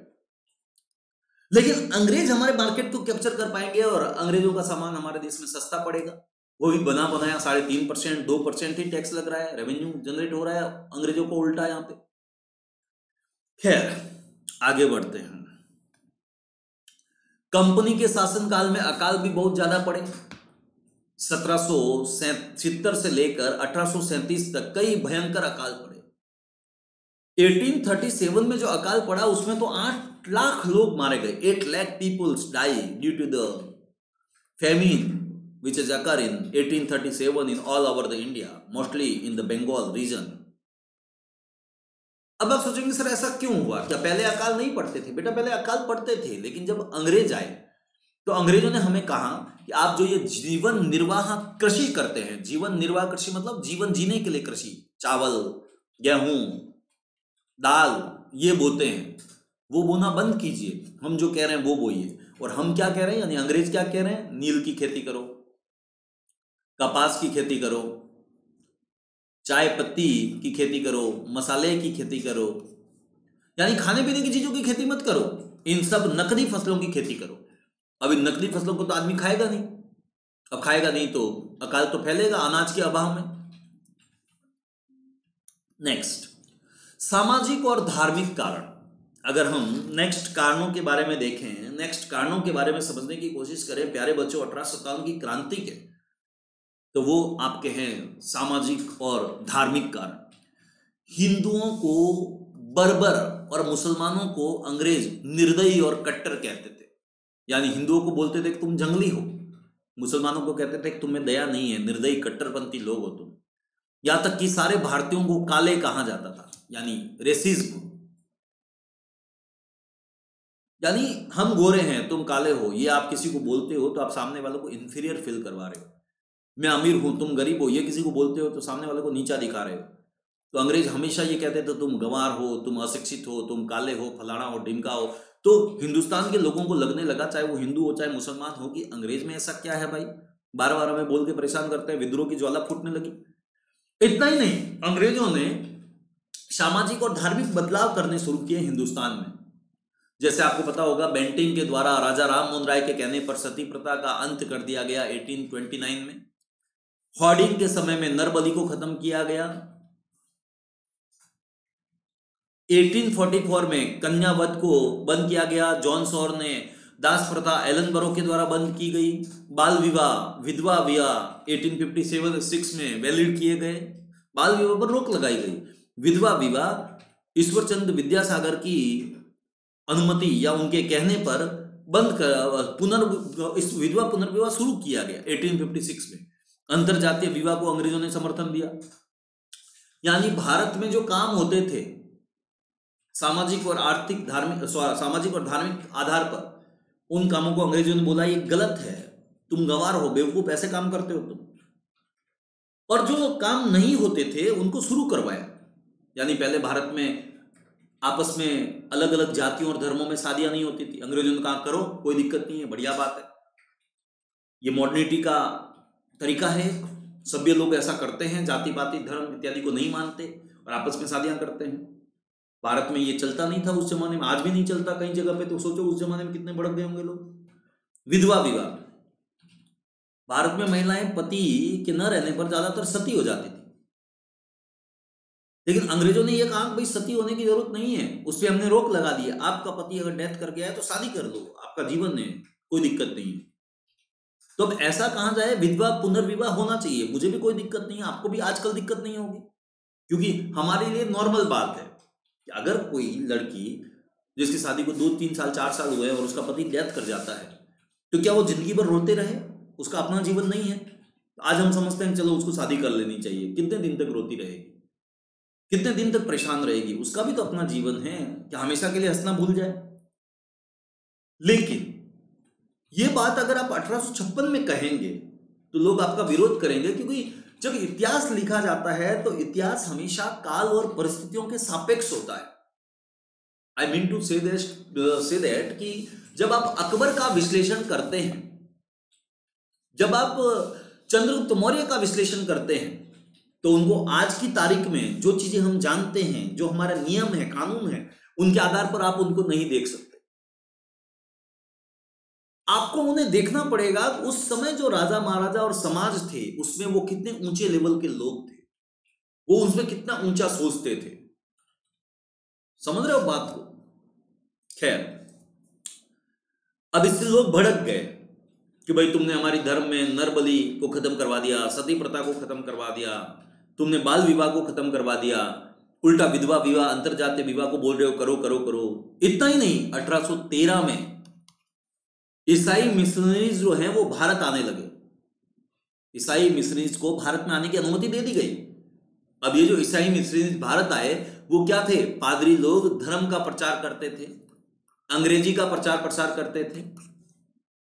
तो भारतीय लोगों को 1857 की क्रांति से पहले भी छोटे मोटे विद्रोह हुए थे, लेकिन अब लगने लगा कि अंग्रेज हमें अंग्रेजी सिखा के अंग्रेज बनाएंगे, ईसाई बनाएंगे, हमारे धर्म की कई चीजें तो ये लोग बोल रहे हैं गलत है, इनका धर्म बड़ा महान हो गया। भाई साहब, लोगों का दिमाग विद्रोह से भरने लगा। अब यहां पे एक चीज और है, कंपनी के अध्यक्ष थे मैजेंसीज ने हाउस ऑफ कॉमन्स लंदन में एक भाषण दिया था, उसमें उन्होंने कहा था कि परमात्मा ने हिंदुस्तान का विशाल साम्राज्य इंग्लैंड को इसलिए सौंपा है ताकि हिंदुस्तान में एक सिरे से दूसरे सिरे तक, यानी कश्मीर से लेकर कन्याकुमारी तक ईसाई धर्म की पताका यानी झंडा, फ्लैग फहराया जा सके। यानी जब एक कंपनी का आदमी लंदन के हाउस ऑफ कॉमन्स में, संसद में खड़ा रह के ये बोल रहा है कि भाई हाँ ईसाई बनाओ, ईसाई बनाओ, इसीलिए हमें ईश्वर ने भारत दिया है, हिंदुस्तान दिया है, और ये बात जब भारत के लोगों को पता चलेगी तो विद्रोह फैलना स्वाभाविक है। नेक्स्ट, ईसाई मिशनरीज ने धर्म परिवर्तन के लिए स्कूलों में, जो स्कूल वो चलाते थे उसमें बाइबल की शिक्षा को अनिवार्य कर दिया। अब जो भी लोग लालच के डर से, भय के डर से, या मॉडर्न एजुकेशन के हिसाब से क्रिश्चियन स्कूल्स वगैरह में जाते हैं, उस जमाने में खास करके उन्होंने फिक्स कर दिया कि आपको बाइबल पढ़ना ही पढ़ना है। तो जब आप बाइबल पढ़ा रहे हो, ईसा मसीह के सामने झुका रहे हो, और वो बच्चे आके घर में बताएंगे 1857 की क्रांति से पहले भाई ईसाई की स्कूल में गए थे हम लोग, वहां पे वो लोग बाइबल पढ़ा रहे थे, भगवत गीता और कुरान की जगह पे वो लोग वहां पे हमको ईसा मसीह के सामने झुकने की सलाह दे रहे थे, पैगंबर और विष्णु भगवान की जगह पे। लोगों में गुस्सा आया, क्रोध आया, और 1837 तक आते आते जब अकाल बहुत सारे पड़ते थे तो मिशनरीज क्या करते थे, लोगों को बोलते थे कि हम खाने पीने का पैसा देंगे, बस आपको ईसाई बनना है, बात खत्म। ज्यादातर ट्राइबल एरियाज के लोग, ज्यादातर अशिक्षित लोग, पहाड़ी एरियाज के लोग, गरीब लोग ये बहकावे में आ गए और उन्होंने हिंदुस्तान में ईसाई बनना स्वीकार कर लिया, भय और लालच से। अब एक मेजर एडवर्ड भी थे, इन्होंने क्या कहा कि भारत पर हमारे अधिकार का अंतिम उद्देश्य देश को ईसाई बनाना है। वीर सावरकर ने भी लिखा है अपनी बुक में कि सेना में ऊंचे अधिकारी राम और मोहम्मद को गालियां देते थे तथा सैनिकों को ईसाई बनाने के लिए प्रेरित करते थे। अब आप मान लीजिए हमारे देवी देवता को गाली देंगे, चाहे आप आश्रम जैसी वेब सीरीज बनाकर, चाहे आप पीके जैसी कोई मूवी बनाकर और अपने आप को विद्वान कहेंगे तो लोग तो विरोध करेंगे ही करेंगे। आज भी विरोध करते हैं लोग। तो उस जमाने में सोचिए, राम और मोहम्मद को अगर आप गाली दे रहे हैं तो आप हिंदुओं और मुसलमानों दोनों के दुश्मन बन रहे हैं, जो आपकी आर्मी में हैं, जिसके दम पर आपका शासन चलता है। सरकार ने इतना ही नहीं, मंदिरों एवं मस्जिदों की जायदादों पर कर लगा दिया और लेक्सी लॉ के कानून पारित किया। इसका उद्देश्य बना दिया कि हिंदू रीति रिवाजों में परिवर्तन किया जाए और ऐसे रीति रिवाजों की खोज की जाए जिन रीति रिवाजों का आज की तारीख में कोई लेना देना नहीं है और उसमें परिवर्तन किया जाना चाहिए।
चलिए नेक्स्ट, सामाजिक और धार्मिक कारणों की हम लोग चर्चा कर रहे थे प्यारे बच्चों।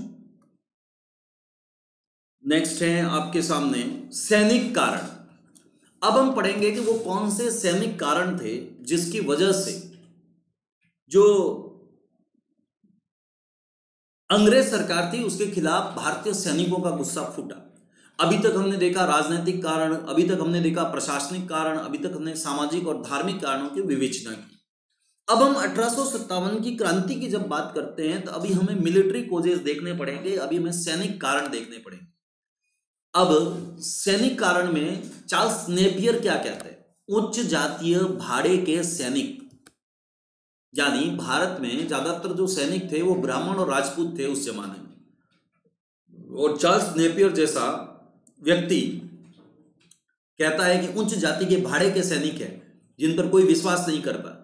यहां तक कि अगर आप ध्यान से देखें तो 5:1 का रेशियो रहता था, यानी 5 लोग हिंदुस्तान के होते थे, 1 अंग्रेज सैनिक होता था। यानी सैनिक हमारे देश के ज्यादा है, इज्जत हमारे देश के सैनिकों की कम है, सूबेदार से ज्यादा नहीं बन सकते। एक आदमी अंग्रेज का 5 हिंदुस्तानी लोगों पर भारी पड़ रहा है और वो एक आदमी जो अंग्रेज है वो ऑर्डर करेगा, वो ऊपर रहेगा हमेशा, हम लोग हमेशा नीचे रहेंगे। भाई ऐसा क्यों? क्या हमारे यहाँ वीर पुरुष नहीं हुए? क्या हमारे यहाँ महाराणा प्रताप और शिवाजी जैसे लोग नहीं हुए? महाराणा प्रताप तो एक आदमी जो घोड़े पर बैठा होता था उसके साथ साथ घोड़े को चीर देते थे, इतनी ताकत थी उनमें, इतने वीर थे वो। आप सांगा का नाम सुने होंगे, तो सांगा क्या करते थे, 80 घाव थे उनके शरीर पे, उसके बावजूद भी खानवा के मैदान में जाकर उन्होंने बाबर से पंगा लिया था। इतना ही नहीं, शेरशाह सूरी का आपने नाम सुना होगा, तो जोधपुर के एक राजा हुआ करते थे मालदेव, उनके साथ शेरशाह सूरी ने युद्ध किया था, हारते हारते बचे थे। तो जोधपुर रेगिस्तान के अंदर आता है, तो शेरशाह सूरी ने जाते समय कहा था कि आज एक मुट्ठी भर बाजरे के लिए मैं सारे हिंदुस्तान की बादशाहत खो देता। तो जब हिंदुस्तान में ऐसे वीर लोग पैदा हुए हैं, और अंग्रेजों ने भी अंत में 1857 की क्रांति में झांसी की रानी लक्ष्मीबाई की वीरता तो देख ही ली थी। झांसी की रानी लक्ष्मीबाई को अगर आप देखेंगे तो अपने बेटे को पीछे की ओर रख के घोड़े पर बैठकर दोनों हाथों में तलवार लेके घोड़े की लगाम जो है वो अपने मुंह में दबाकर युद्ध करती हुई पाई गई। वो यूरोज ने जब झांसी की रानी लक्ष्मीबाई की डेथ हो गई तो उसके बाद लिखा था कि यहाँ सोए हुए जितने भी लोग हैं उसमें अकेली मर्द झांसी की रानी लक्ष्मीबाई है। उसके ऊपर मणिकर्णिका नामक मूवी भी बनी है, आपने देखा होगा, जिसमें कंगना राणावत ने रोल अदा किया है हाल ही में। आप चाहें तो मणिकर्णिका मूवी को भी देख सकते हैं। थोड़ा हालांकि उसको इंटरेस्टिंग बनाया गया है, इफेक्ट वगैरह लाए गए हैं, आपको इतिहास के लिए ज्यादा चीजें उसमें ऐसी नहीं मिलेगी, बट थोड़ा अच्छा लगेगा उसको देख के, कुछ चीजें जान सकते हो आप। तो भारत के लोगों को भरोसा ही नहीं हो रहा था कि हम इतने वीर हैं और अंग्रेजों के नीचे हमेशा हम रहते हैं, उनकी बात हमेशा मानते हैं, सूबेदार से ज्यादा ऊंचे उठ नहीं सकते हम लोग। तो सैनिक कारण भी थे 1857 की क्रांति के। वेतन भी भारतीय लोगों को कम दिया जाता था, इज्जत भी नहीं दी जाती थी। और तुम पैसा भी टाइम पे नहीं दोगे, इज्जत भी नहीं दोगे, उल्टा गाली गलौज करोगे तो कौन टिकेगा तुम्हारे पास? तो भारतीय सैनिकों का विद्रोह होना स्वाभाविक है। सैनिक कारण के अंतर्गत अगर हम देखें तो 1856 में कैनिंग एक एक्ट लेके आए, और वो था जनरल सर्विस एनलिस्टमेंट एक्ट, सामान्य सेना भर्ती अधिनियम। और इसके अंतर्गत क्या कर दिया गया, बंगाल और अवध के जो ज्यादातर ब्राह्मण सेना में भर्ती थे, उनके लिए विदेश जाना अपने धर्म के खिलाफ था। क्योंकि अगर आप विदेश जाओगे, चाहे हिंदू हैं या मुस्लिम हैं, नमाज अदा नहीं कर पाओगे, जाके 3 टाइम दिन में संध्या नहीं कर पाओगे, वहां पे हिंदुओं को पता नहीं क्या क्या नॉनवेज जैसी चीजें खानी पड़ेगी, दारू इत्यादि, तंबाकू, गंदी चीजें, जबकि ब्राह्मण सात्विक भोजन करते थे। तो सैनिकों के लिए 1856 में कैनिंग एक एक्ट लेके आए जिसका नाम है जनरल सर्विस एनलिस्टमेंट एक्ट, और उसके अंतर्गत बोल दिया कि हम, अगर आप सैनिक हैं तो जहां भेजेंगे वहां आपको जाना पड़ेगा, अफगानिस्तान, बर्मा, विदेश चले जाओ, 7 समुद्र पार करके चले जाओ, वहां पे लड़ो, हमारे लिए मरो। अब एक तो आप बाहर भेज रहे हैं, यहां पे हमें इज्जत नहीं दी, बाहर भेजने के बाद हम मर भी जाए और उसके बाद हमारा धर्म भी भ्रष्ट हो जाए। तो सैनिक भड़क गए, धर्म के अनुकूल भी नहीं था। अगर आगे बात करें हम सैनिक कारणों में, तो प्रथम धार्मिक विरोध जो हुआ सैनिकों के द्वारा, वो 1857 में नहीं हुआ मंगल पांडे के द्वारा, 1806 में हुआ, वेल्लोर के अंदर।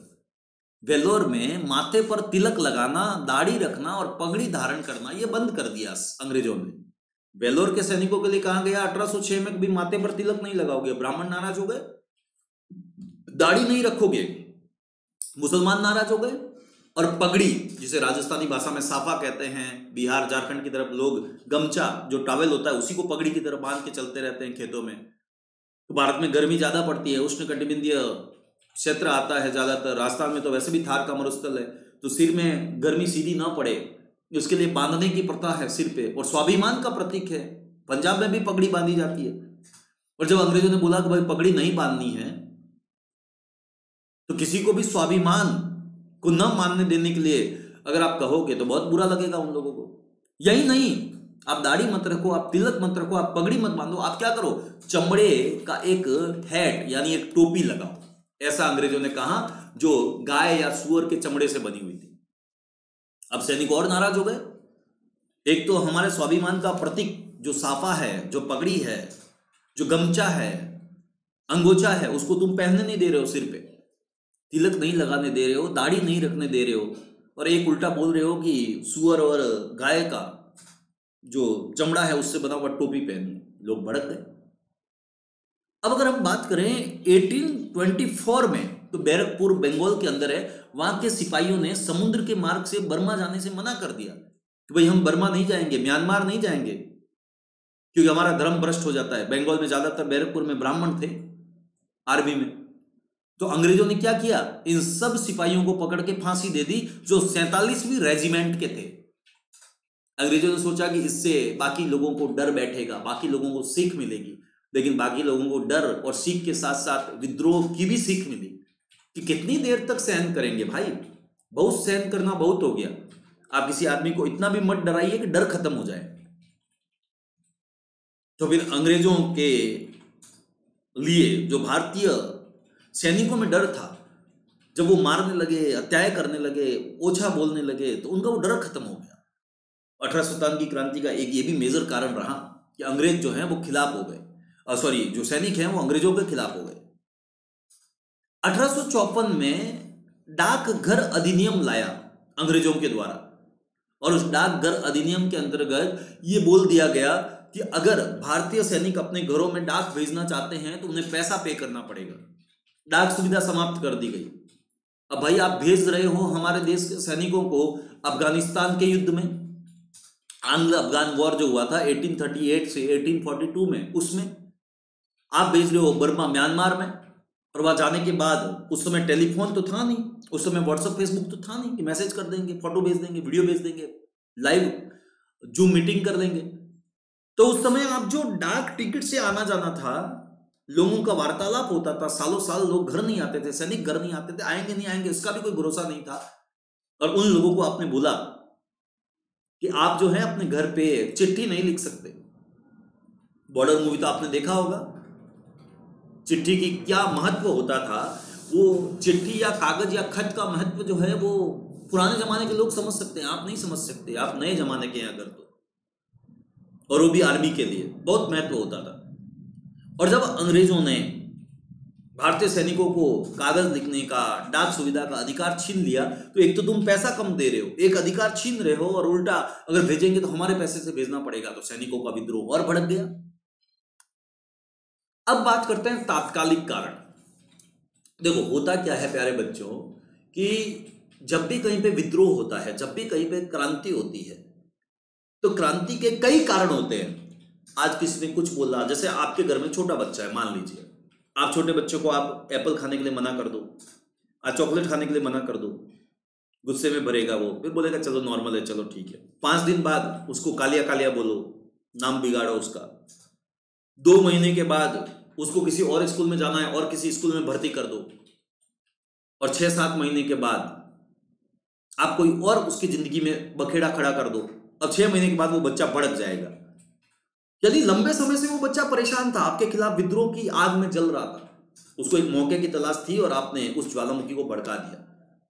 तो जो भी चीजें होती हैं उसके पीछे बहुत सारे कारण होते हैं, लेकिन एक कारण तत्कालिक कारण होता है जिसकी वजह से लोग बाहर निकल जाते हैं, भड़क जाते हैं बहुत ज्यादा, उसे तात्कालिक कारण कहते हैं। तो जो अंग्रेजों के समय में 1857 में क्रांति हुई, उसके पीछे इमीडिएट कोज क्या था, तात्कालिक कारण क्या था? तो प्यारे बच्चों 1856 में अंग्रेज सरकार ने लोहे की बंदूकें जो ब्राउन बेस थी उसकी जगह नई राइफल बंदूकें लाई जिसका नाम था एनफील्ड। और इस एनफील्ड बंदूकों की खास बात यह थी कि यहां पे सूअर और गाय की चर्बी लगी हुई थी। बंगाल में ये अफवाह फैल गई थी या नहीं थी हम क्या जाने, अफवाह तो फैल गई कि ब्राउन बेस बंदूकों की जगह जो एनफील्ड राइफल अंग्रेज लेके आए हैं उसमें सूअर और गाय की चर्बी लगी हुई है, खून लगा हुआ है, ब्लड लगा हुआ है। मुसलमान और हिंदू दोनों भड़क गए। भड़कने के बाद उन्होंने सीधे यही कहा कि औरंगजेब की भूमिका में है कंपनी और हम लोगों को अब शिवाजी बनना पड़ेगा।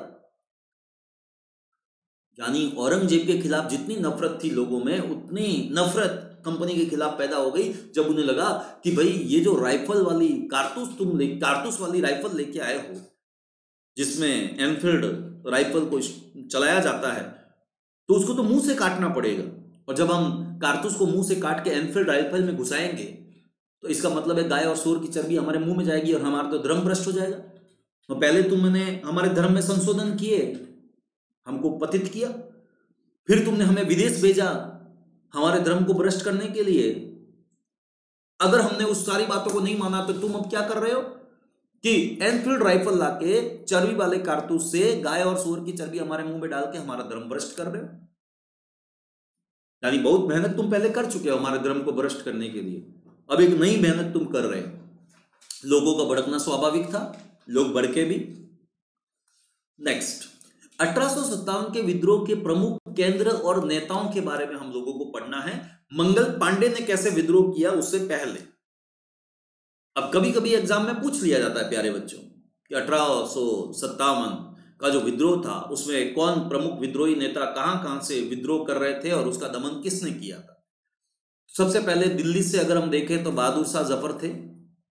बहादुर शाह जफर अंतिम मुगल सम्राट आप कह सकते हैं 1857 की क्रांति के आसपास, और वो सेना का नेतृत्व नहीं कर रहे थे। तो दिल्ली से विद्रोहियों की सेना का नेतृत्व जो किया गया था वो जफर के द्वारा न करके भगत खां के द्वारा किया गया था। बहादुर शाह जफर ने नेतृत्व नहीं किया था, भगत खां ने किया था दिल्ली से। और दिल्ली में विद्रोह कब फैला 11 मई 1857। इसका दमन किसके द्वारा किया गया? जॉन निकलसन और हडसन के द्वारा। कानपुर की अगर हम बात करें तो कानपुर में विद्रोह नाना साहब और तात्या टोपे के द्वारा फैलाया गया, नेतृत्व किया गया। 1857 5 जून 1857 में यह विद्रोह फैला कानपुर में। कॉलिन कैंपबेल नाम के 2 अंग्रेज अधिकारियों के द्वारा यहां पे विद्रोह का दमन किया गया। अगर हम प्यारे बच्चों लखनऊ की बात करें, अवध, तो यहां पे बेगम हजरत महल थी। बिरजिस कादिर उनका बेटा था, जिसे उत्तराधिकारी साबित करना चाहती थी वो, लेकिन अंग्रेज नहीं माने। तो 4 जून 1857 में यहां पे विद्रोह भड़क गया और कॉलिन और कैंपबेल के द्वारा इस विद्रोह को दबाया गया। झांसी और ग्वालियर की अगर हम बात करें तो रानी लक्ष्मीबाई खूब लड़ी मर्दानी, वो तो झांसी वाली रानी थी। इनके द्वारा 4 जून 1857 को विद्रोह किया गया और जनरल ह्यूरोज के द्वारा यहां पे विद्रोह को दबाया गया। जगदीशपुर की अगर हम बात करें तो जो बिहार के अंदर है, कुंवर सिंह और अमर सिंह के द्वारा विद्रोह किया गया 12 जून 1857 में। विलियम टेलर और विंसेंट अय्यर के द्वारा इस विद्रोह को दबाया गया। अगर हम इलाहाबाद, जिसे आजकल योगी महाराज की दया से प्रयागराज भी कहा जाता है, जहां पे ब्रह्मा ने आकर सृष्टि में पहली बार यज्ञ किया था, और 16 प्रयाग हैं पूरे, जहां पे कई नदियां आपस में मिलती है, गंगा, यमुना, सरस्वती इत्यादि। तो इस विद्रोह के नेता थे इलाहाबाद में लियाकत अली। ये लियाकत अली वो नहीं है जो आप सोच सकते हैं, ये दूसरे वाले लियाकत अली है। एक लियाकत अली वो थे जो 1947 में पहले शिक्षा मंत्री बने थे हिंदुस्तान की अंतरिम सरकार में, वो नहीं है, ये दूसरे हैं। विद्रोह की तिथि 6 जून 1857 में इलाहाबाद प्रयागराज में। कर्नल नील के द्वारा इस विद्रोह को दबाया गया। नेक्स्ट, अब प्रथम स्वतंत्रता संग्राम के कुछ प्रमुख नेता थे, उनके बारे में हम लोगों को जानना है। तो सबसे पहले बात करते हैं नाना साहब। नाना साहब पेशवा बाजीराव द्वितीय के दत्तक पुत्र थे और उनका वास्तविक नाम धुंधुपत था। नाना साहब बाजीराव द्वितीय के दत्तक पुत्र थे, इनका नाम धुंधुपत था। इनको नाना साहब की पेंशन मिलती थी 8 लाख रुपए हर साल, और इस 8 लाख रुपए हर साल की पेंशन को अंग्रेजों के द्वारा जब बंद कर दिया गया तो नाना साहब भड़क गए और इन्होंने अंग्रेजों के खिलाफ विद्रोह कर दिया कानपुर से। नेक्स्ट, तात्या टोपे, इनका बचपन का नाम रामचंद्र पांडुरंग था। तात्या टोपे रामचंद्र पांडुरंग को हम हिंदुस्तान के गैरीबोल्डी के नाम से भी जानते हैं। इटली में गैरीबोल्डी थे, बहुत क्रांतिकारी नेता थे वहां के। तात्या टोपे को 1857 की क्रांति के बाद पकड़ लिया गया अंग्रेजों के द्वारा और 1859 में इस महान देशभक्त को तोप के सामने रखकर जिंदा उड़वा दिया गया। समझ सकते हो कितने बुरे तरीके से अंग्रेज जो है वो लोगों की हत्याएं करते थे। नेक्स्ट, महारानी लक्ष्मीबाई, बचपन का नाम इनका मणिकर्णिका था। मणिकर्णिका मूवी इसी आधार पर बनाई गई है। वाराणसी बनारस में जो गंगा नदी के तट पर मणिकर्णिका घाट है, वहां पे इनका जन्म हुआ था। मणिकर्णिका घाट के बारे में कहा जाता है कि यहाँ पे जिसकी डेथ होती है वो सीधे स्वर्ग जाता है। भगवान भोलेनाथ का दरबार है, विश्वनाथ आप कह सकते हैं, वहां पे काल भैरव भैरव को वहां का रक्षक माना जाता है। और काशी कहा जाता था बनारस को, वाराणसी को पहले के जमाने में काशी कहा जाता था। काशी का कोतवाल कहा जाता है भैरव को। खैर, झांसी के राजा थे गंगाधर राव, लेकिन शादी के बाद कुछ ही समय बाद जब महारानी लक्ष्मीबाई से उनकी शादी हुई तो उनकी डेथ हो गई और इसके बाद उनका बच्चा नहीं था। तो महारानी लक्ष्मीबाई के द्वारा गंगाधर राव की जब मौत हुई 1853 में, तो दामोदर राव एक अल्पवयस्क बालक था, उसको गोद लिया गया और महारानी लक्ष्मीबाई ने गोद लेने के बाद दामोदर राव को शासन कार्य चलाना शुरू किया। अब आपको मैं एक बात बता देता हूं कि यहाँ पे जो गंगाधर राव थे यानी महारानी लक्ष्मीबाई के पति, वो मराठा थे, राजपूत थे आप कह सकते हैं, लेकिन जो झांसी की रानी लक्ष्मीबाई थी वो ब्राह्मण थी। अब झांसी की रानी लक्ष्मीबाई के द्वारा जो गंगाधर राव का विवाह हुआ वो इसलिए हुआ कि झांसी की रानी लक्ष्मीबाई पेशवाओं के यहाँ रहती थी अपने पिताजी के साथ, और वहां पे वो ब्राह्मण का काम कम सीखी, क्षत्रियों वाले काम ज्यादा सीखी। खैर, तो गंगाधर राव की 1853 में जब डेथ हो गई और दामोदर राव को अपना दत्तक पुत्र बनाकर महारानी लक्ष्मीबाई जो है वो शासन करने लगी, तो अंग्रेजों ने कहा कि ये तो गलत है, क्योंकि डॉक्ट्रिन ऑफ लैप्स की पॉलिसी ले आए थे डलहौजी साहब और उन्होंने कहा था कि भाई गलत है ये बात। आप किसी बच्चे को गोद नहीं ले सकते, आपका राज्य हमारा है, गोद निषेध नियम का लाभ उठाया उन्होंने। और डलहौजी ने जब इस झांसी को अपने में मिला लिया तो रानी बहुत घायल हुई और उन्होंने घायल शेरनी की तरह अंग्रेजों को धूल चटाते हुए 1857 की क्रांति में हिस्सा लिया। नेक्स्ट, बाबू कुंवर सिंह। कुंवर सिंह का संबंध जो है वो बिहार के आरा से है, ठीक है। इनको राजा जी के नाम से जाना जाता है और ये गोरिल्ला वॉर करते थे, छापा मार युद्ध करते थे। कुंवर सिंह जो बिहार के थे, आरा के आसपास के, वो गोरिल्ला युद्ध करते थे, छापा मार युद्ध करते थे, यानी सामने आके युद्ध नहीं करते थे अंग्रेजों से, वो पीठ पीछे वार करते थे। आप ऐसा कह सकते हैं छुप के वार कर सकते थे, जैसे मराठा करते थे, शिवाजी करते थे, या जैसे नक्सली करते हैं, जंगलों का फायदा उठा के छुप के। क्योंकि आपके पास जब ताकत कम है तो आप आमने सामने वार करेंगे तो हार जाएंगे, लेकिन आप पीछे से वार करेंगे तो जीतने के चांसेस रहते हैं। तो ये कुंवर सिंह उसमें काफी अच्छे थे। अब ब्रिटिश सेनानायक मार्कर ने कुंवर सिंह को पराजित करने का पूरा प्रयास किया, लेकिन गंगा नदी में कूदकर बाबू कुंवर सिंह ने अपनी जान बचाई। हालांकि 1858 में इनकी मौत हो गई, ठीक है। चलिए, बेगम हजरत महल जो अपने बेटे बिरजिस कादिर को अवध का नवाब बनाना चाहती थी, उन्होंने लखनऊ से 1857 की क्रांति में हिस्सा लिया और जनरल कैंपबेल की सेनाओं ने लखनऊ पर बाद में अपना अधिकार कर दिया 1857 की क्रांति के साथ ही। अब बात करते हैं बहादुर शाह जफर। भारत के अंतिम मुगल सम्राट थे।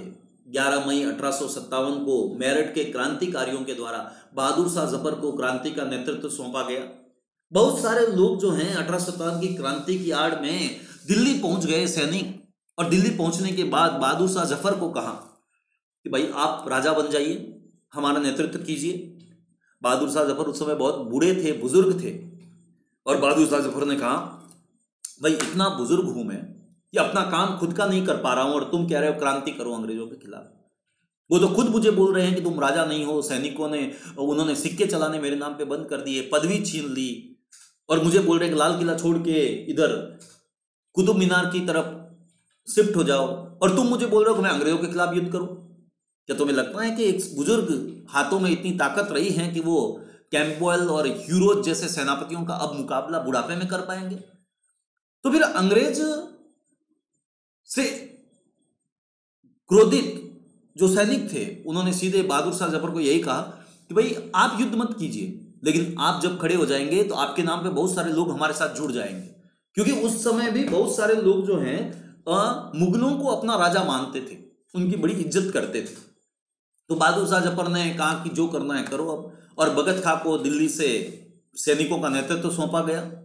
हालांकि बाद में आपको पता होगा बहादुर शाह जफर को बंदी बना लिया गया और रंगून या बर्मा भेज दिया गया, और 1862 में बहादुर शाह जफर की मौत, एक शायर भी थे ये, वहीं रंगून या बर्मा में हो गई। इसलिए तो बहादुर शाह जफर ने मरते समय कहा था कि 2 गज जमीन मिली कुएं यार में।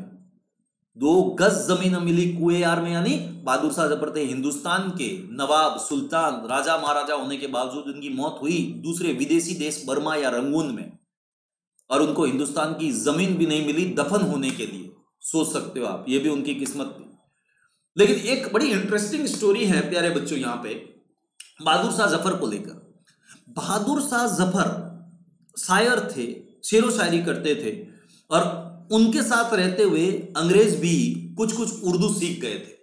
तो बहादुर शाह जफर को लेकर जब अंग्रेज का एक अधिकारी जा रहा था कलकत्ता के रास्ते, दमदम के रास्ते, रंगून या बर्मा, तो फिर उस अंग्रेज अधिकारी ने जब दमदम आया, दमदम कहां पे?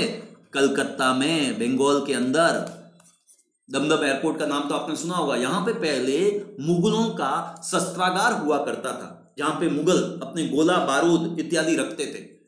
तो जब ये दमदम आया तो वहां दमदम पहुंचते ही बहादुर शाह जब विश्राम करने के लिए बैठे तो उस अंग्रेज अधिकारी ने रंगून ले जाते समय उस दमदम के शस्त्रागार के पास पहुंचकर बहादुर शाह से ये कहा शेरो शायरी के रूप में, दम दमे में दम नहीं अब खैर मनाओ जान की, हे जफर ठंडी हुई शमशीर हिंदुस्तान की। यानी हे जफर, अब ये जो दमदमा है, शस्त्रागार है, इसमें दम नहीं है, ना तुम में दम है, तुम्हें हम जिंदा छोड़ रहे हैं, यही बहुत बड़ी बात है। दम दमे में दम नहीं, अब खैर मनाओ जान की, ए जबर ठंडी हुई शमशीर हिंदुस्तान की। शमशीर मतलब तलवार। अब न तो शस्त्रागार में तुम्हारे बारूद भरा हुआ है, न तुम्हारी रगों में खून दौड़ रहा है, और अब तुम्हारी जो तलवार है वो भी कमजोर हो गई है बहादुर शाह जफर। अब तुम क्या करोगे? हम तुम्हें जिंदा छोड़ रहे हैं, ये अपने आप में बहुत बड़ी बात है। तो उस समय भारत के उस बूढ़े शेर ने, बहादुर शाह जफर ने कहा था, गाजियों में बू रहेगी जब तलक ईमान की, तेग लंदन तक चलेगी हिंदुस्तान की। यानी अंग्रेज अधिकारी को कहा था कि जब हम लोग ईमानदार रहेंगे, साहसी बने रहेंगे, अपने पद से भटकेंगे नहीं, तब तक हम, भारत तो छोड़ो, तुम्हारा लंदन जो है उस पर भी वापस कब्जा कर सकते हैं। खैर, ये बड़ी प्रसिद्ध कहानी है। ये बहादुर शाह जफर आप इस पिक्चर में देख सकते हैं प्यारे बच्चों।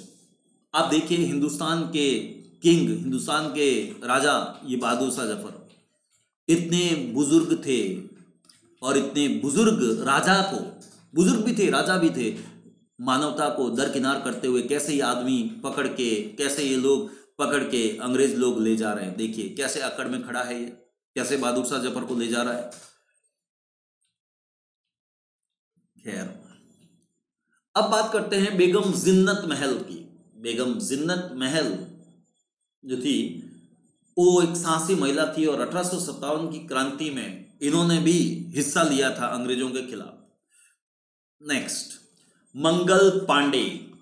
अब वो आ गए जिनके ऊपर आमिर खान की एक मूवी बनी हुई है, मंगल पांडे। नाम से ही पता चल रहा होगा, ब्राह्मण थे, यूपी के बलिया जिले में इनका जन्म हुआ था 19 जुलाई 1827 में। और जब ये आर्मी में भर्ती हुए और उसके बाद उन्हें पता चला कि भाई जो ब्राउन बेस बंदूकों की जगह पे ये जो नई बंदूकें आई हैं उनमें गाय और सूअर की चर्बी लगी हुई है, तो मंगल पांडे से रहा नहीं गया और उन्होंने विद्रोह कर दिया। कारतूस लेने से इन्होंने 29 मार्च 1857 को मना कर दिया। और ये बैरकपुर, मुर्शिदाबाद, पश्चिम बंगाल में रहते थे, और बंगाल नेटिव इन्फेंट्री की 34वीं रेजिमेंट के सिपाही थे। अब वहां पे 2 रेजिडेंट थे अंग्रेज अधिकारी, लेफ्टिनेंट बाग और lieutenant general Houston. Mangal Pandey ने क्रांति का बिगुल बजाया और विद्रोह की आग में जलते हुए उन्होंने जनरल ह्यूस्टन और लेफ्टिनेंट बाग को गोली मार दी। वहीं पे वो लोग मर गए। कोर्ट मार्शल हुआ, और कोर्ट मार्शल होने के बाद मंगल पांडे को कहा गया भाई चलो अब तुम्हें फांसी दी जाएगी। लेकिन फांसी का जो दिन था वो 8 अप्रैल 1857 तय किया गया था, लेकिन 10 दिन पहले ही मंगल पांडे को फांसी दे दी गई। यानी आप कह सकते हैं कि उनके साथ 10 दिन और जीने का मौका था, लेकिन उन्हें पहले ही मार दिया गया। और 1857 की क्रांति के वो पहले शहीद थे। 1857 की क्रांति के पहले शहीद कौन थे? तो मंगल पांडे। नेक्स्ट, अजीमुल्ला खान, नाना साहब के सहयोगी थे। 1857 में इन्होंने कानपुर से भाग लिया था। ये नाना साहब के साथ नेपाल चले गए बाद में, और वहीं पर उनकी मृत्यु हो गई थी। कौन? अजीमुल्ला खान। अब 1857 की क्रांति पर कई सारी किताबें हैं प्यारे बच्चों, जिन किताबों पर आपके एग्जाम में प्रश्न पूछा जा सकता है। तो इन 1857 की जो भी किताबें हैं उनके बारे में आप सब लोगों को जानकारी होनी चाहिए। तो ये जानकारी मैं आप लोगों को दे देता हूं, अगर एग्जाम में आएगा तो आप यहां से प्रश्न सॉल्व कर पाएंगे।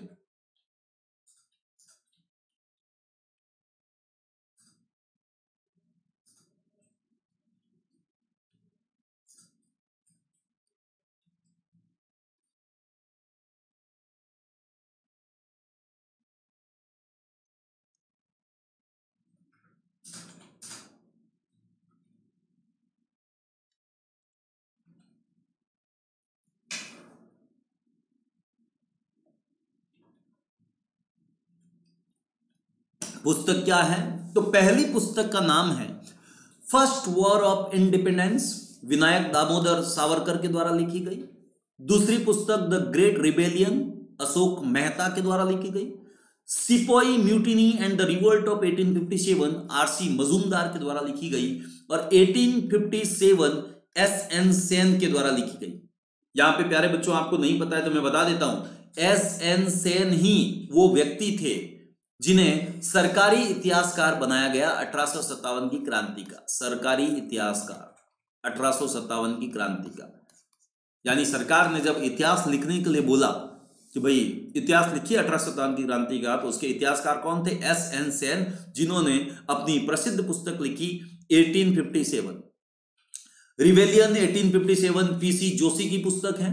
History of Indian mutiny TR. Holmes की पुस्तक है। और college of the Indian mutiny sir Syed Ahmed Khan की पुस्तक है।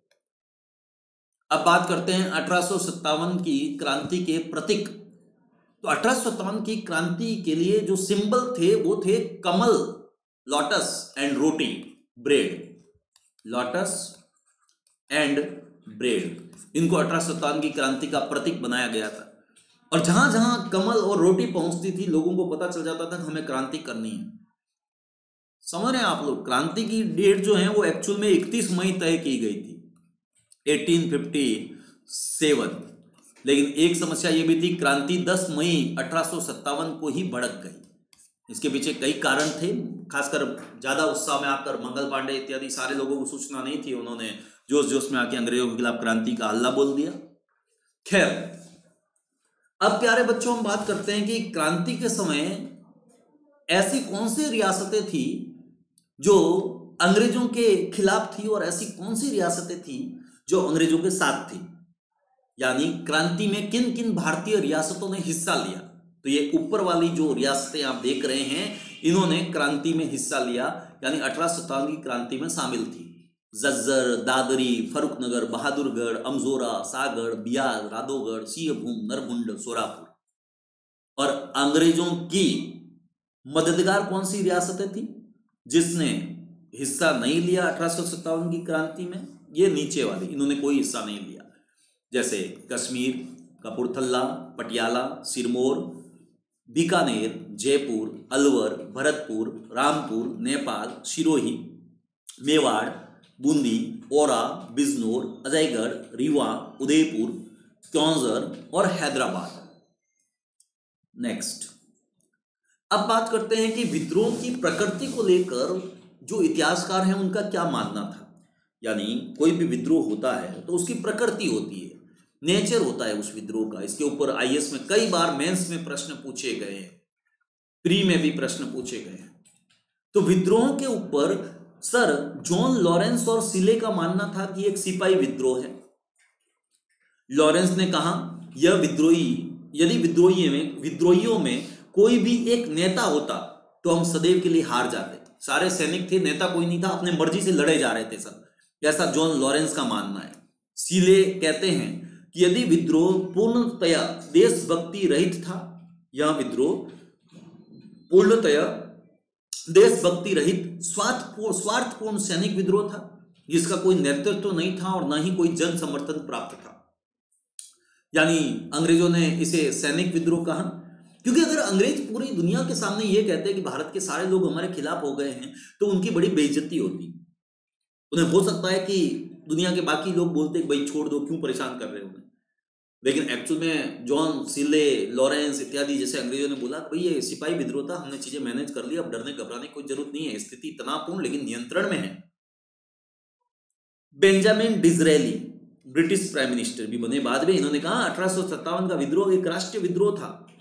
मेटकॉफ और पर्सिवल स्पीयर पुनर्स्थापनावादी आंदोलन था। यानी पहले के राजा महाराजा नवाब सुल्तान जिनका राजगद्दी छिन गया था वो वापस लेना चाहते थे, ऊंची जातियां जिनका इज्जत चला गया था वो वापस लेना चाहते थे, ऐसा मेटकॉफ और पर्सिवल स्पीयर कहते हैं। टी.आर. होम्स कहते हैं यह सभ्यता और बर्बरता का संघर्ष था। अब 1857 क्रांति को टी.आर. होम्स जब ये कहते हैं कि सभ्यता और बर्बरता का संघर्ष था, तो सभ्य कौन थे? अंग्रेज। असभ्य और बर्बर कौन थे? हिंदू, चाहे वो मुस्लिम हो या सिख हो या हिंदू हो, इंडिया के लोग। Next, P Robertson. 1857 का विद्रोह केवल एक सैनिक विद्रोह था। इसका तात्कालिक कारण जो है वो चर्बी युक्त कारतूस की घटना थी, ऐसा पी रॉबर्टसन का कहना है। सैनिक विद्रोह मानते हैं। और रोज, जितने भी अंग्रेज मिलेंगे ज्यादातर इसको सैनिक विद्रोह मानेंगे। रोज अलग कहते हैं, ये कहते हैं ईसाई धर्म के विरुद्ध एक धर्म युद्ध था, ईसाइयों को खत्म करना चाहते थे। रोज की अलग ही मान्यता है। जेम्स आउट्रम और डब्ल्यू टेलर अंग्रेजों के विरुद्ध हिंदू और मुसलमानों का षड्यंत्र था। व्हीलर कहते हैं यह एशियाई विद्रोह था, और रॉबर्ट्स और मिसेज कुकलैंड कहते हैं मुस्लिम षड्यंत्र था। एक्चुअल में मुस्लिम षड्यंत्र के लिए कुछ इतिहासकार इसलिए कहते हैं प्यारे बच्चों कि बहादुर शाह जफर को अपना नेता बनाया गया था, लियाकत अली जैसे लोगों ने भी हिस्सा लिया था, ब्रिजेश कादिर ने भी हिस्सा लिया था। तो जब आप नेता को देखें तो बहादुर शाह जफर नेता है तो वो मुस्लिम है, तो मुस्लिमों का षड्यंत्र माना कुछ इतिहासकारों ने इसको। इसीलिए जब आप देखेंगे तो हिंदू मुस्लिम एकता का जो प्रदर्शन 1857 की क्रांति में किया गया उसको खत्म करने के लिए आगे चलकर अंग्रेजों ने डिवाइड एंड रूल की पॉलिसी अपनाई, फूट डालो राज करो की नीति अपनाई। इतना ही नहीं प्यारे बच्चों, 1857 की क्रांति के लिए मुसलमानों को जब जिम्मेदार माना गया तो बाद में मुसलमानों के खिलाफ अंग्रेजों का गुस्सा फूटने लगा। मुसलमानों के लिए बहुत अच्छे काम अंग्रेजों के द्वारा नहीं हुए बाद में, क्योंकि उन्हें लगा कि बहादुर शाह जफर को राजा बनाने के चक्कर में, नवाब या सुल्तान वापिस बनाने के चक्कर में ये जो मुस्लिम लोग हैं ये इकट्ठे हो रहे हैं और हमारे खिलाफ क्रांति कर रहे हैं। Next, John बुर्सनाटन। 1857 का विद्रोह सैनिक विद्रोह न होकर एक नागरिक विद्रोह था। जॉन बुर्सनाटन कहते हैं कि ये सैनिक विद्रोह नहीं था, आम लोग सारे खड़े हो गए थे सरकार के खिलाफ। Next, VD Savarkar. भारतीय मत का क्या कहें, तो वीडी सावरकर की बात करें तो एक सुनियोजित राष्ट्रीय स्वतंत्रता संघर्ष था। एसएन सेन जो सरकारी इतिहासकार थे उनका कहना था जो कुछ धर्म के लिए लड़ाई के रूप में शुरू हुआ वो स्वतंत्रता संग्राम के रूप में समाप्त हुआ। बिल्कुल सही, धर्म से लोग भड़क गए थे और स्वतंत्रता संग्राम की तरह खत्म हो गई ये बात। आरसी मजूमदार।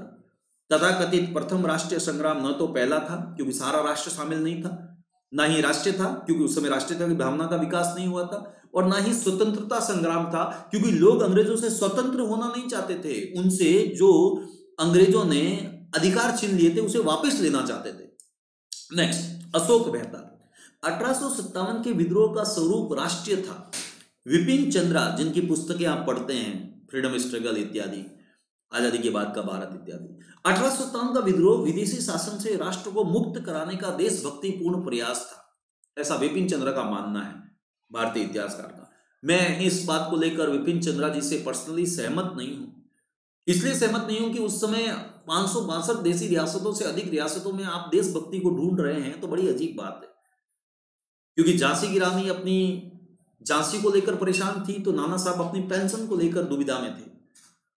तो यहां पे कहीं न कहीं थोड़ी अधिक कम ज्यादा मात्रा में स्वार्थ दिखाई देता है लोगों का। पीसी जोशी, यह राष्ट्रीय और सामान्य जनता तक फैला हुआ विद्रोह था। मुंशी जीवनलाल और मुइनुद्दीन। 1857 के विद्रोह सैनिक विद्रोह था।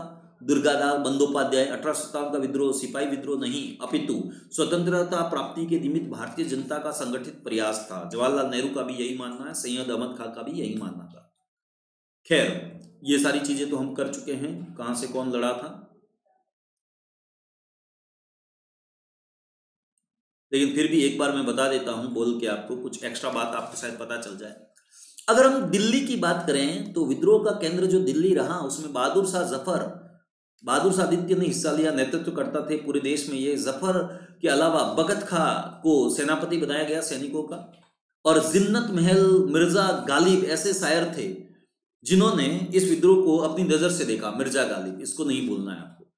जब विद्रोह खत्म हुआ तो बहादुर शाह को रंगून या बर्मा भेज दिया गया। 1862 में यहीं पर इनकी डेथ हो गई। झांसी से रानी लक्ष्मीबाई ने विद्रोह किया। ग्वालियर से तात्या टोपे जैसे लोग थे। 1858 में वीरगति को लक्ष्मीबाई प्राप्त हुई, और सिंधिया के सामंत मान सिंह ने विश्वासघात करके तात्या टोपे को पकड़वा दिया, और 13 अप्रैल 1859 को ग्वालियर में उन्हें मृत्यु दंड दिया गया। नेक्स्ट, जगदीशपुर, आरा, दानापुर इत्यादि से कुंवर सिंह और अमर सिंह थे। कुंवर सिंह 26 अप्रैल 1858 को अंग्रेजों से लड़ते हुए मारे गए। पटना बिहार से पीर अली थे। 7 जुलाई 1857 को फांसी दी गई। और बिठूर कानपुर से नाना साहब थे, अजीमुल्ला खान थे, तात्या टोपे थे। इनको बाद में नेपाल भागना पड़ा और वहीं छिपकर इनका निधन हुआ, और कुछ को गोली मार दी गई अंग्रेजों के द्वारा। बरेली रुहेलखंड में खान बहादुर खान थे, फांसी की सजा दी गई। इलाहाबाद, जिसे मैंने कहा ना आजकल हम लोग प्रयागराज कहते हैं, यहां पर लियाकत अली थे। ये वो नहीं थे जिन्हें अंतरिम सरकार में बाद में वित्त मंत्री बनाया गया, ये अलग थे। लखनऊ, बेगम हजरत महल, नवाब वाजिद अली शाह। इन्होंने लखनऊ से विद्रोह किया। 1859 में बेगम हजरत महल, जिन्हें महक परी भी कहा जाता था, नेपाल चली गई। काठमांडू में 1874 में इनका निधन हो गया। बैरकपुर पश्चिम बंगाल से थे हमारे मंगल पांडे जी, और पांडे जी 8 अप्रैल 1857 को बैरकपुर में फांसी पर लटका दिए गए। 8 अप्रैल 1857 को, जबकि उनको 10 दिन बाद फांसी दी जानी थी। सतारा महाराष्ट्र में रंगोजी बापूजी गुप्ते, गोवा में दीपूजी राणा, और महाराष्ट्र में वासुदेव बलवंत फड़के, जिन्हें आजीवन कारावास की सजा दी गई, इन्होंने विद्रोह किया था। तो 1857 के विद्रोहियों का मैंने एक परिचय दिया आपको डिटेल में। नेक्स्ट, अब बात करते हैं कि जब कोई क्रांति होती है तो मैंने कहा था लोग असंतुष्ट होते हैं, असमानता को खत्म करना चाहते हैं। तो जब क्रांति हुई तो उसके कुछ प्लस और कुछ नेगेटिव इफेक्ट तो पड़ेंगे ही पड़ेंगे। तो भाई सेना का पुनर्गठन किया गया, यानी सेना में पहले क्या था, 5 भारतीय सैनिक थे, 1 विदेशी सैनिक था। अब यह कर दिया गया कि भाई जो भारतीय सैनिक हैं वो 2 रहेंगे, तो अंग्रेज सैनिक 1 रहेगा। कंपनी के शासन का अंत हो गया और महारानी विक्टोरिया ने अपनी घोषणा पत्र जारी किया, और 1858 में कंपनी की जगह अब बोल दिया गया कि जो कैनिंग है वो गवर्नर ना होके वायसराय होंगे, और अब कंपनी की जगह खुद महारानी विक्टोरिया भारत के राजपाट को देखेगी। नई शासन नीति आ गई, साम्राज्यवादी नीति को रोक दिया गया, शासन की बागडोर अब लंदन से चलाई जाने लगी। 15 लोगों का एक दल गठित किया गया। भारतीय राजनीति में लोग उग्रवाद का उदय हुआ, उग्र होने लगे लोग। मुसलमानों को जो सांस्कृतिक जागरण था वो रुक गया, क्योंकि मुसलमानों ने बढ़ चढ़कर हिस्सा लिया था। तो अंग्रेजों को लगा कि भाई ये मुसलमान ही हैं जिन्होंने बहादुर शाह जफर को अपना नेता बनाया और ये दंगा फैलाया, ये क्रांति की। तो अब मुसलमानों को सपोर्ट नहीं करने लगे अंग्रेज। तो मुसलमानों के अंदर जितनी जागरूकता आनी थी, शिक्षा फैलनी थी, और इनके धर्म में जो सुधार, समाज में जो सुधार होना था, उससे अंग्रेज जब बचने लगे तो वो सुधार हो नहीं पाया और हिंदुओं में होता चला गया। हिंदू मुस्लिमों के बीच में अंग्रेजों ने 1857 की क्रांति के बाद फूट डालो राज करो की नीति अपनाई, तो विद्रोह फैलने लगे, वैमनस्य होने लगे, द्वेष फैलने लगे, पारस्परिक घृणा पैदा होने लगी। और आप कह सकते हैं कि अगर हम विद्रोह का मूल्यांकन करें 1857 की क्रांति के, तो आप कह सकते हैं पूर्वी, दक्षिणी और पश्चिमी भागों में कोई प्रतिक्रिया नहीं थी। कुल क्षेत्र का, भारतीय क्षेत्र का 1/4 भाग, यानी 25% एरिया जो हिंदुस्तान का तत्कालिक था वही विद्रोह में शामिल हुआ था, और कुल आबादी का 10% हिस्सा ही भाग लिया था। यानी 25% एरिया में क्रांति कर रहे हो, 10% लोग शामिल हो रहे हैं, तो वो क्रांति अंग्रेजों को कैसे भगा सकती है। और कुछ लोगों ने तो साथ भी दिया था अंग्रेजों का, कुछ लोग स्वार्थ की वजह से भी लड़ रहे थे। केंद्रीय नेतृत्व का अभाव था, बहादुर शाह जफर को कहने को अपना नेता मान लिया गया था, लेकिन वो कर कुछ नहीं रहे थे, बस उनके नाम पे युद्ध लड़ा जा रहा था, उन्हें पता ही नहीं था, ये हालत थी, ऐसे समझ सकते हो आप। अब इसमें सबसे बड़ी बात, जो साहूकार थे, जो व्यापारी थे, जिन्हें अंग्रेजों से फायदा हो रहा था, उन्होंने अंग्रेजों का साथ दिया। उन्हें लगा कि भाई बाद में सारी ताकत राजा के पास चली जाएगी, अगर राजा नवाब सुल्तान वापिस राजा नवाब सुल्तान बन गए पहले की तरह, तो हमें क्या फायदा होगा, और हमसे पैसा लेके राजा महाराजा चले जाएंगे, तो थोड़ा थोड़ा पैसा अंग्रेजों को देते रहो और फलते फूलते रहो, देश का क्या होगा किसे पता। इसलिए कहते हैं ना, उस समय भी विद्रोही थे, उस समय भी देशद्रोही थे। बर्बाद गुलिस्ता करने को एक ही उल्लू काफी था, हर साख पे उल्लू बैठा है, अंजाम गुलिस्ता क्या होगा। सिख और गोरखा सैनिकों ने विद्रोह का दमन किया। सोचिए, ब्राह्मण और राजपूत लड़ रहे हैं और सिख और गोरखा जो हैं वो विद्रोह का दमन कर रहे हैं। एकता का अभाव दिखाई दिया साफ साफ, और इसीलिए आरसी मजूमदार, रमेश चंद्र मजूमदार ने यह निष्कर्ष निकाला कि 1857 का विद्रोह न तो प्रथम था, न राष्ट्रीय था, और न ही स्वतंत्रता संग्राम था। यह ब्रिटिश पदाधिकारियों के शोषक शासन के विरुद्ध आम जनता का सहज विद्रोह था। इसे सैनिकों का विद्रोह माना गया, जो धर्म हेतु संघर्ष के रूप में शुरू हुआ। विद्रोहियों की सीमाएं एवं कमजोरियों के बाद भी उनके प्रयास राष्ट्रीय आंदोलन के लिए प्रेरणा के स्रोत आज भी बने हुए हैं। अब 1857 के विद्रोह के संबंध में कुछ इंपॉर्टेंट फैक्ट्स हैं प्यारे बच्चों। मैं चाहता हूं कि आप सभी लोगों को उन फैक्ट के बारे में पता चले, आप सभी लोगों को उन चीजों के बारे में पता चले, ठीक है। और फैक्ट क्या क्या है उसको देख लेते हैं हम लोग।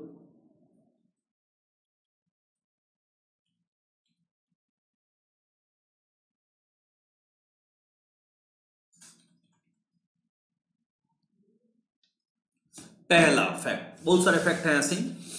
1857 के विद्रोह के समय ब्रिटेन के प्रधानमंत्री विंसकॉट पामस्टन थे। 1857 के विद्रोह समय भारत के गवर्नर जनरल लॉर्ड कैनिंग थे। भारतीय स्वतंत्रता आंदोलन का सरकारी इतिहासकार एस.एन. सेन थे, जिन्होंने 1857 नाम की अपनी बुक लिखी थी। एस.एन. सेन ने कहा था कि गर्मी की आंधी की भांति मेरठ का विद्रोह अप्रत्याशित और अल्पकालिक था। प्रमुख इतिहासकार एस.बी. चौधरी ने 1857 के विद्रोह को सामंती शोभ कहा। एग्जाम में आ सकता है कि निम्न में से किस इतिहासकार ने 1857 के विद्रोह को सामंती शोभ कहा? सामंतियों का गुस्सा एस.बी. चौधरी ने कहा 1857 में। लखनऊ में 4 जून 1857 को विद्रोह का जो नेतृत्व है वो बेगम हजरत महल के द्वारा किया गया। लखनऊ में जो विद्रोह हुआ उसे कैंपबेल नामक अधिकारी के द्वारा दबाया गया। कानपुर में नाना साहब की सहायता तात्या टोपे एवं अजीमुल्ला खान के द्वारा की गई। इलाहाबाद में विद्रोहियों का नेतृत्व मौलवी लियाकत अली के द्वारा किया गया। रानी लक्ष्मीबाई ने ह्यूरोज को पराजित किया था। नेक्स्ट, मंगल पांडे ने ह्यूरसन और लेफ्टिनेंट बाग के नाम के अधिकारियों को गोली मार दी थी। मंगल पांडे बलिया उत्तर प्रदेश के रहने वाले थे। 12 मई 1857 को दिल्ली का सम्राट मुगल सम्राट बहादुर शाह द्वितीय को घोषित कर दिया गया था। आपको तो मैंने बताया है ना कि बहादुर शाह जफर से पदवी छीन ली गई थी सम्राट की, और आने वाले समय में लोग जो है वो केवल राजकुमार कहलाएंगे। तो लोग भड़क गए थे, वापिस सम्राट बना दिया गया बहादुर शाह द्वितीय को। मुगल सेना का प्रमुख भगत खान या खान बहादुर खान बनाया गया। 1857 के विद्रोह के दौरान बिहार का सिंह ये नाम कुंवर सिंह को प्रदान किया गया। उड़ीसा में ब्रिटिश सत्ता के विरुद्ध जो विद्रोह हुआ संबलपुर के अंदर, उसमें राजकुमार सुरेंद्र शाही और उज्जवल शाही ने हिस्सा लिया। ये आईएएस के प्री में पूछा गया प्रश्न है। महाराष्ट्र में 1857 के विद्रोह के लिए रंगो बापूजी ने आम आदमियों की सेना बनाई। आम लोगों की सेना 1857 के विद्रोह के लिए जो बनाई गई थी महाराष्ट्र में, वो रंगो बापूजी के द्वारा बनाई गई थी। 1857 के स्वतंत्रता संग्राम के योद्धा तात्या टोपे को इटली का गैरीबॉल्डी भी कहा जाता है, यानी भारत का गैरीबॉल्डी, इटली के रहने वाले थे गैरीबॉल्डी। नेक्स्ट, 1806 में वेल्लोर की क्रांति का जो नेतृत्व है वो बलवंत राव फड़के के द्वारा किया गया, और इसी वेल्लोर की क्रांति को 1857 की क्रांति का पूर्वाभ्यास माना जाता है। मंगल पांडे ने 1857 के विद्रोह की पहली गोली 29 मार्च 1857 को बैरकपुर बंगाल में चलाई थी। तात्या टोपे का वास्तविक नाम रामचंद्र पांडुरंग था, और 1857 के स्वाधीनता संघर्ष का प्रतीक कमल और रोटी थी। 1857 का जो विद्रोह है वो सबसे पहले मेरठ में 10 मई 1857 को शुरू हुआ, जबकि आपको मैं बता चुका हूं कि इसको शुरू होना चाहिए था प्लानिंग के हिसाब से 31 मई 1857 को, लेकिन पहले ही हो गया। नाना साहब के जो कमांडर इन चीफ थे वो तात्या टोपे थे। 1857 के विद्रोह में अंग्रेजों वो जोधपुर की संयुक्त सेना को आउवा के ठाकुर खुशहाल सिंह के द्वारा पराजित किया गया राजस्थान के अंदर। बहुत इंपॉर्टेंट है, खुशहाल सिंह आउवा पाली का एक छोटा सा गांव है, वहां के ठाकुर थे। यहाँ पे किला बना हुआ है, आज भी मैं जाके आ चुका हूं यहाँ पे। और यहाँ पे इन्होंने जो अंग्रेज अधिकारी था उसका मुंडी या सिर जो होता है उसको काट लिया था, और काटने के बाद अपने दरवाजे पर लटका दिया था। नेक्स्ट, वीरांगना लक्ष्मीबाई का जन्म बनारस नामक स्थान पर हुआ था। मिर्जा गालिब उर्दू कवि ने दिल्ली में जो 1857 का विद्रोह हुआ था उसे अपनी आंखों से देखा था। अंतिम मुगल बादशाह को बेगम जिन्नत महल के साथ रंगून बर्मा भेज दिया गया था। 1857 के विद्रोह के समय लॉर्ड कैनिंग ने इलाहाबाद नामक स्थान को अपना मुख्यालय बनाया।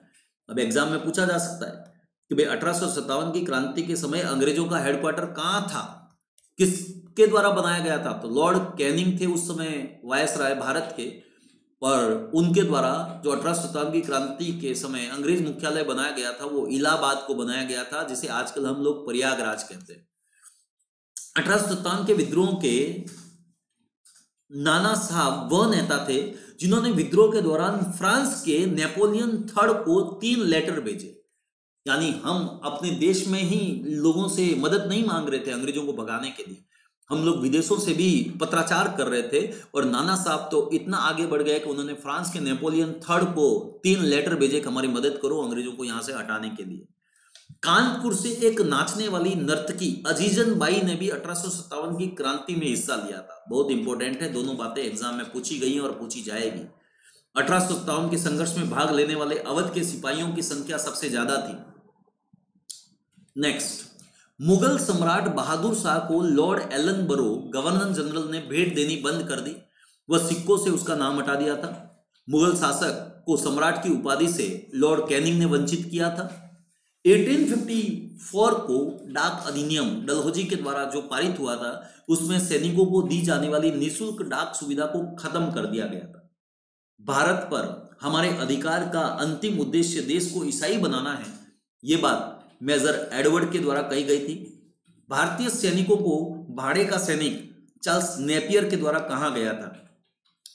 1857 में व्यापारी वर्ग, साहूकार, शिक्षित वर्ग, आधुनिक शिक्षा प्राप्त जो लोग थे उन्होंने अंग्रेजों का समर्थन किया, जमींदारों ने समर्थन किया, भाग नहीं लिया। यानी सैनिकों और किसानों ने तो हिस्सा लिया, लेकिन पढ़े लिखे व्यापारी लोग और खास करके जमींदार लोग थे उन्होंने अंग्रेजों का साथ दिया, क्योंकि उन्हें लग रहा था कि अंग्रेज जो सुधार कर रहे हैं वो देश के लिए अच्छे हैं, उन्हें मॉडर्न बना रहे हैं, ऐसा कुछ लोगों को लगता था, और व्यापार में सुविधा दे रहे हैं। ग्वालियर का सिंधिया राजवंश और हैदराबाद का निजाम 1857 के विद्रोह में अंग्रेजों की सबसे अधिक सहायता करने वाले लोगों में से एक थे। सिंधिया के राजभक्ति के संबंध में कैनिंग ने कहा था, यदि सिंधिया भी विद्रोह में सम्मिलित हो जाए तो मुझे कल ही बिस्तर गोल करना होगा। ग्वालियर का मंत्री सर दिनकर राव और हैदराबाद का मंत्री सालारगंज ने अंग्रेजों की स्वामी भक्ति का खुलकर प्रदर्शन किया था। बिहार का मुंगेर क्षेत्र और राजस्थान का चित्तौड़ 1857 की क्रांति से अप्रभावित थे, यानी यहां पर क्रांति नहीं हुई थी। एग्जाम में आया है बीपीएससी के कि बिहार का वह कौन सा क्षेत्र था जो 1857 की क्रांति में शामिल नहीं था, वो क्षेत्र था मुंगेर। नेक्स्ट, राजस्थान का वह क्षेत्र जो क्रांति में शामिल नहीं था वह चित्तौड़ था। आईएएस प्री 2005 में यह प्रश्न पूछा गया था। नेक्स्ट, अजीमुल्ला ने बिठूर में नाना साहब के साथ मिलकर विद्रोह की योजना को अंतिम रूप दिया और 31 मई 1857 को क्रांति का दिन निश्चित किया गया था। और आपको पता है कि 31 मई 1857 को क्रांति न होकर 10 मई 1857 में ही क्रांति हो गई थी। नेक्स्ट, 1857 के विद्रोह में बहादुर शाह ने अंततः हुमायूं के मकबरे में शरण ली थी और वहां से उन्हें गिरफ्तार कर लिया गया था लेफ्टिनेंट हडसन के द्वारा। और यहीं पर लेफ्टिनेंट हडसन ने बहादुर शाह द्वितीय के 2 बेटों मिर्जा गालिब, मिर्जा ख्वाजा, मिर्जा मुगल इत्यादि को मार दिया गया था, हत्या कर दी गई थी। कैप्टन गार्डन एक ऐसा अंग्रेज था जिसने 1857 में अंग्रेजों के खिलाफ युद्ध किया था, क्योंकि वो मंगल पांडे का दोस्त था। यानी अंग्रेज ने दोस्ती निभाई, कैप्टन गार्डन ने दोस्ती निभाई और अंग्रेजों के खिलाफ युद्ध किया हिंदुस्तान में रहकर, क्योंकि वो मंगल पांडे के दोस्त थे। भारतीय सेना के नव गठन के लिए पील आयोग का गठन किया गया था। 1857 का विद्रोह मुख्यतः योजना व केंद्रीय संगठन की कमी के कारण असफल हुआ था। भारतीय जनता का मेग्ना कार्टा महारानी विक्टोरिया के 1858 के घोषणा पत्र को कहा जाता है। नेक्स्ट, 1857 के विद्रोह के अगर महत्व की बात करें तो आप लोगों को पता ही होगा कि महारानी विक्टोरिया का एक घोषणा पत्र कैनिंग के द्वारा 1 नवंबर 1858 में इलाहाबाद में पढ़ा गया था। इलाहाबाद में 1 नवंबर 1858 में क्रांति के दमन के बाद कैनिंग के द्वारा विक्टोरिया का घोषणा पत्र पढ़ा गया था, मिंटो पार्क में, इलाहाबाद में जो है। इसमें क्या कहा गया? इसमें कहा गया कि भारतीय शासन की जो बागडोर है वो कंपनी नहीं संभालेगी, अब क्राउन के हाथ में होगी, और जो गवर्नर जनरल कैनिंग थे वो अंतिम गवर्नर जनरल रहेंगे, अब वायसराय के नाम से इन्हें जाना जाएगा। तो इसीलिए कैनिंग भारत के अंतिम गवर्नर जनरल थे और बाद में 1857 की क्रांति के बाद जब 1858 का एक्ट आया तो उन्हें वायसराय कहा गया, तो कैनिंग ही भारत के पहले वायसराय भी बने। अब इस घोषणा के द्वारा 1857 के विद्रोह के बाद जो कैनिंग ने इलाहाबाद के मिंटो पार्क में विक्टोरिया का लेटर पढ़ के 1 नवंबर 1858 में जो घोषणा की, उसके द्वारा भविष्य में कोई भी राज्य अंग्रेजी राज्य में नहीं मिलाया जाएगा। हड़पने की नीति का त्याग अंग्रेजों के द्वारा कर दिया गया। इतना ही नहीं, भारतीय रजवाड़ों की जो स्थिति थी पहले की तरह बनाई गई और धार्मिक और सामाजिक मामलों से अंग्रेज दूर हो गए।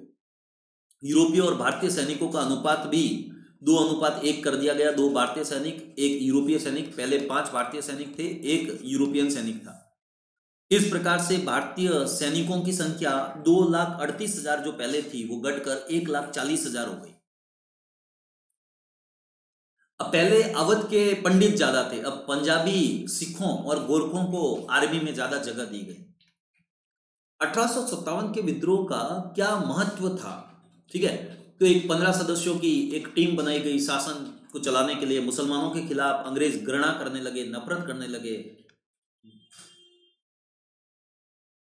क्रांति की असफलता के क्या कारण थे? 1857 की क्रांति की अगर हम असफलता की बात करें तो इसके असफल होने के क्या कारण थे, इसको थोड़ा सा देख लेते हैं हम लोग।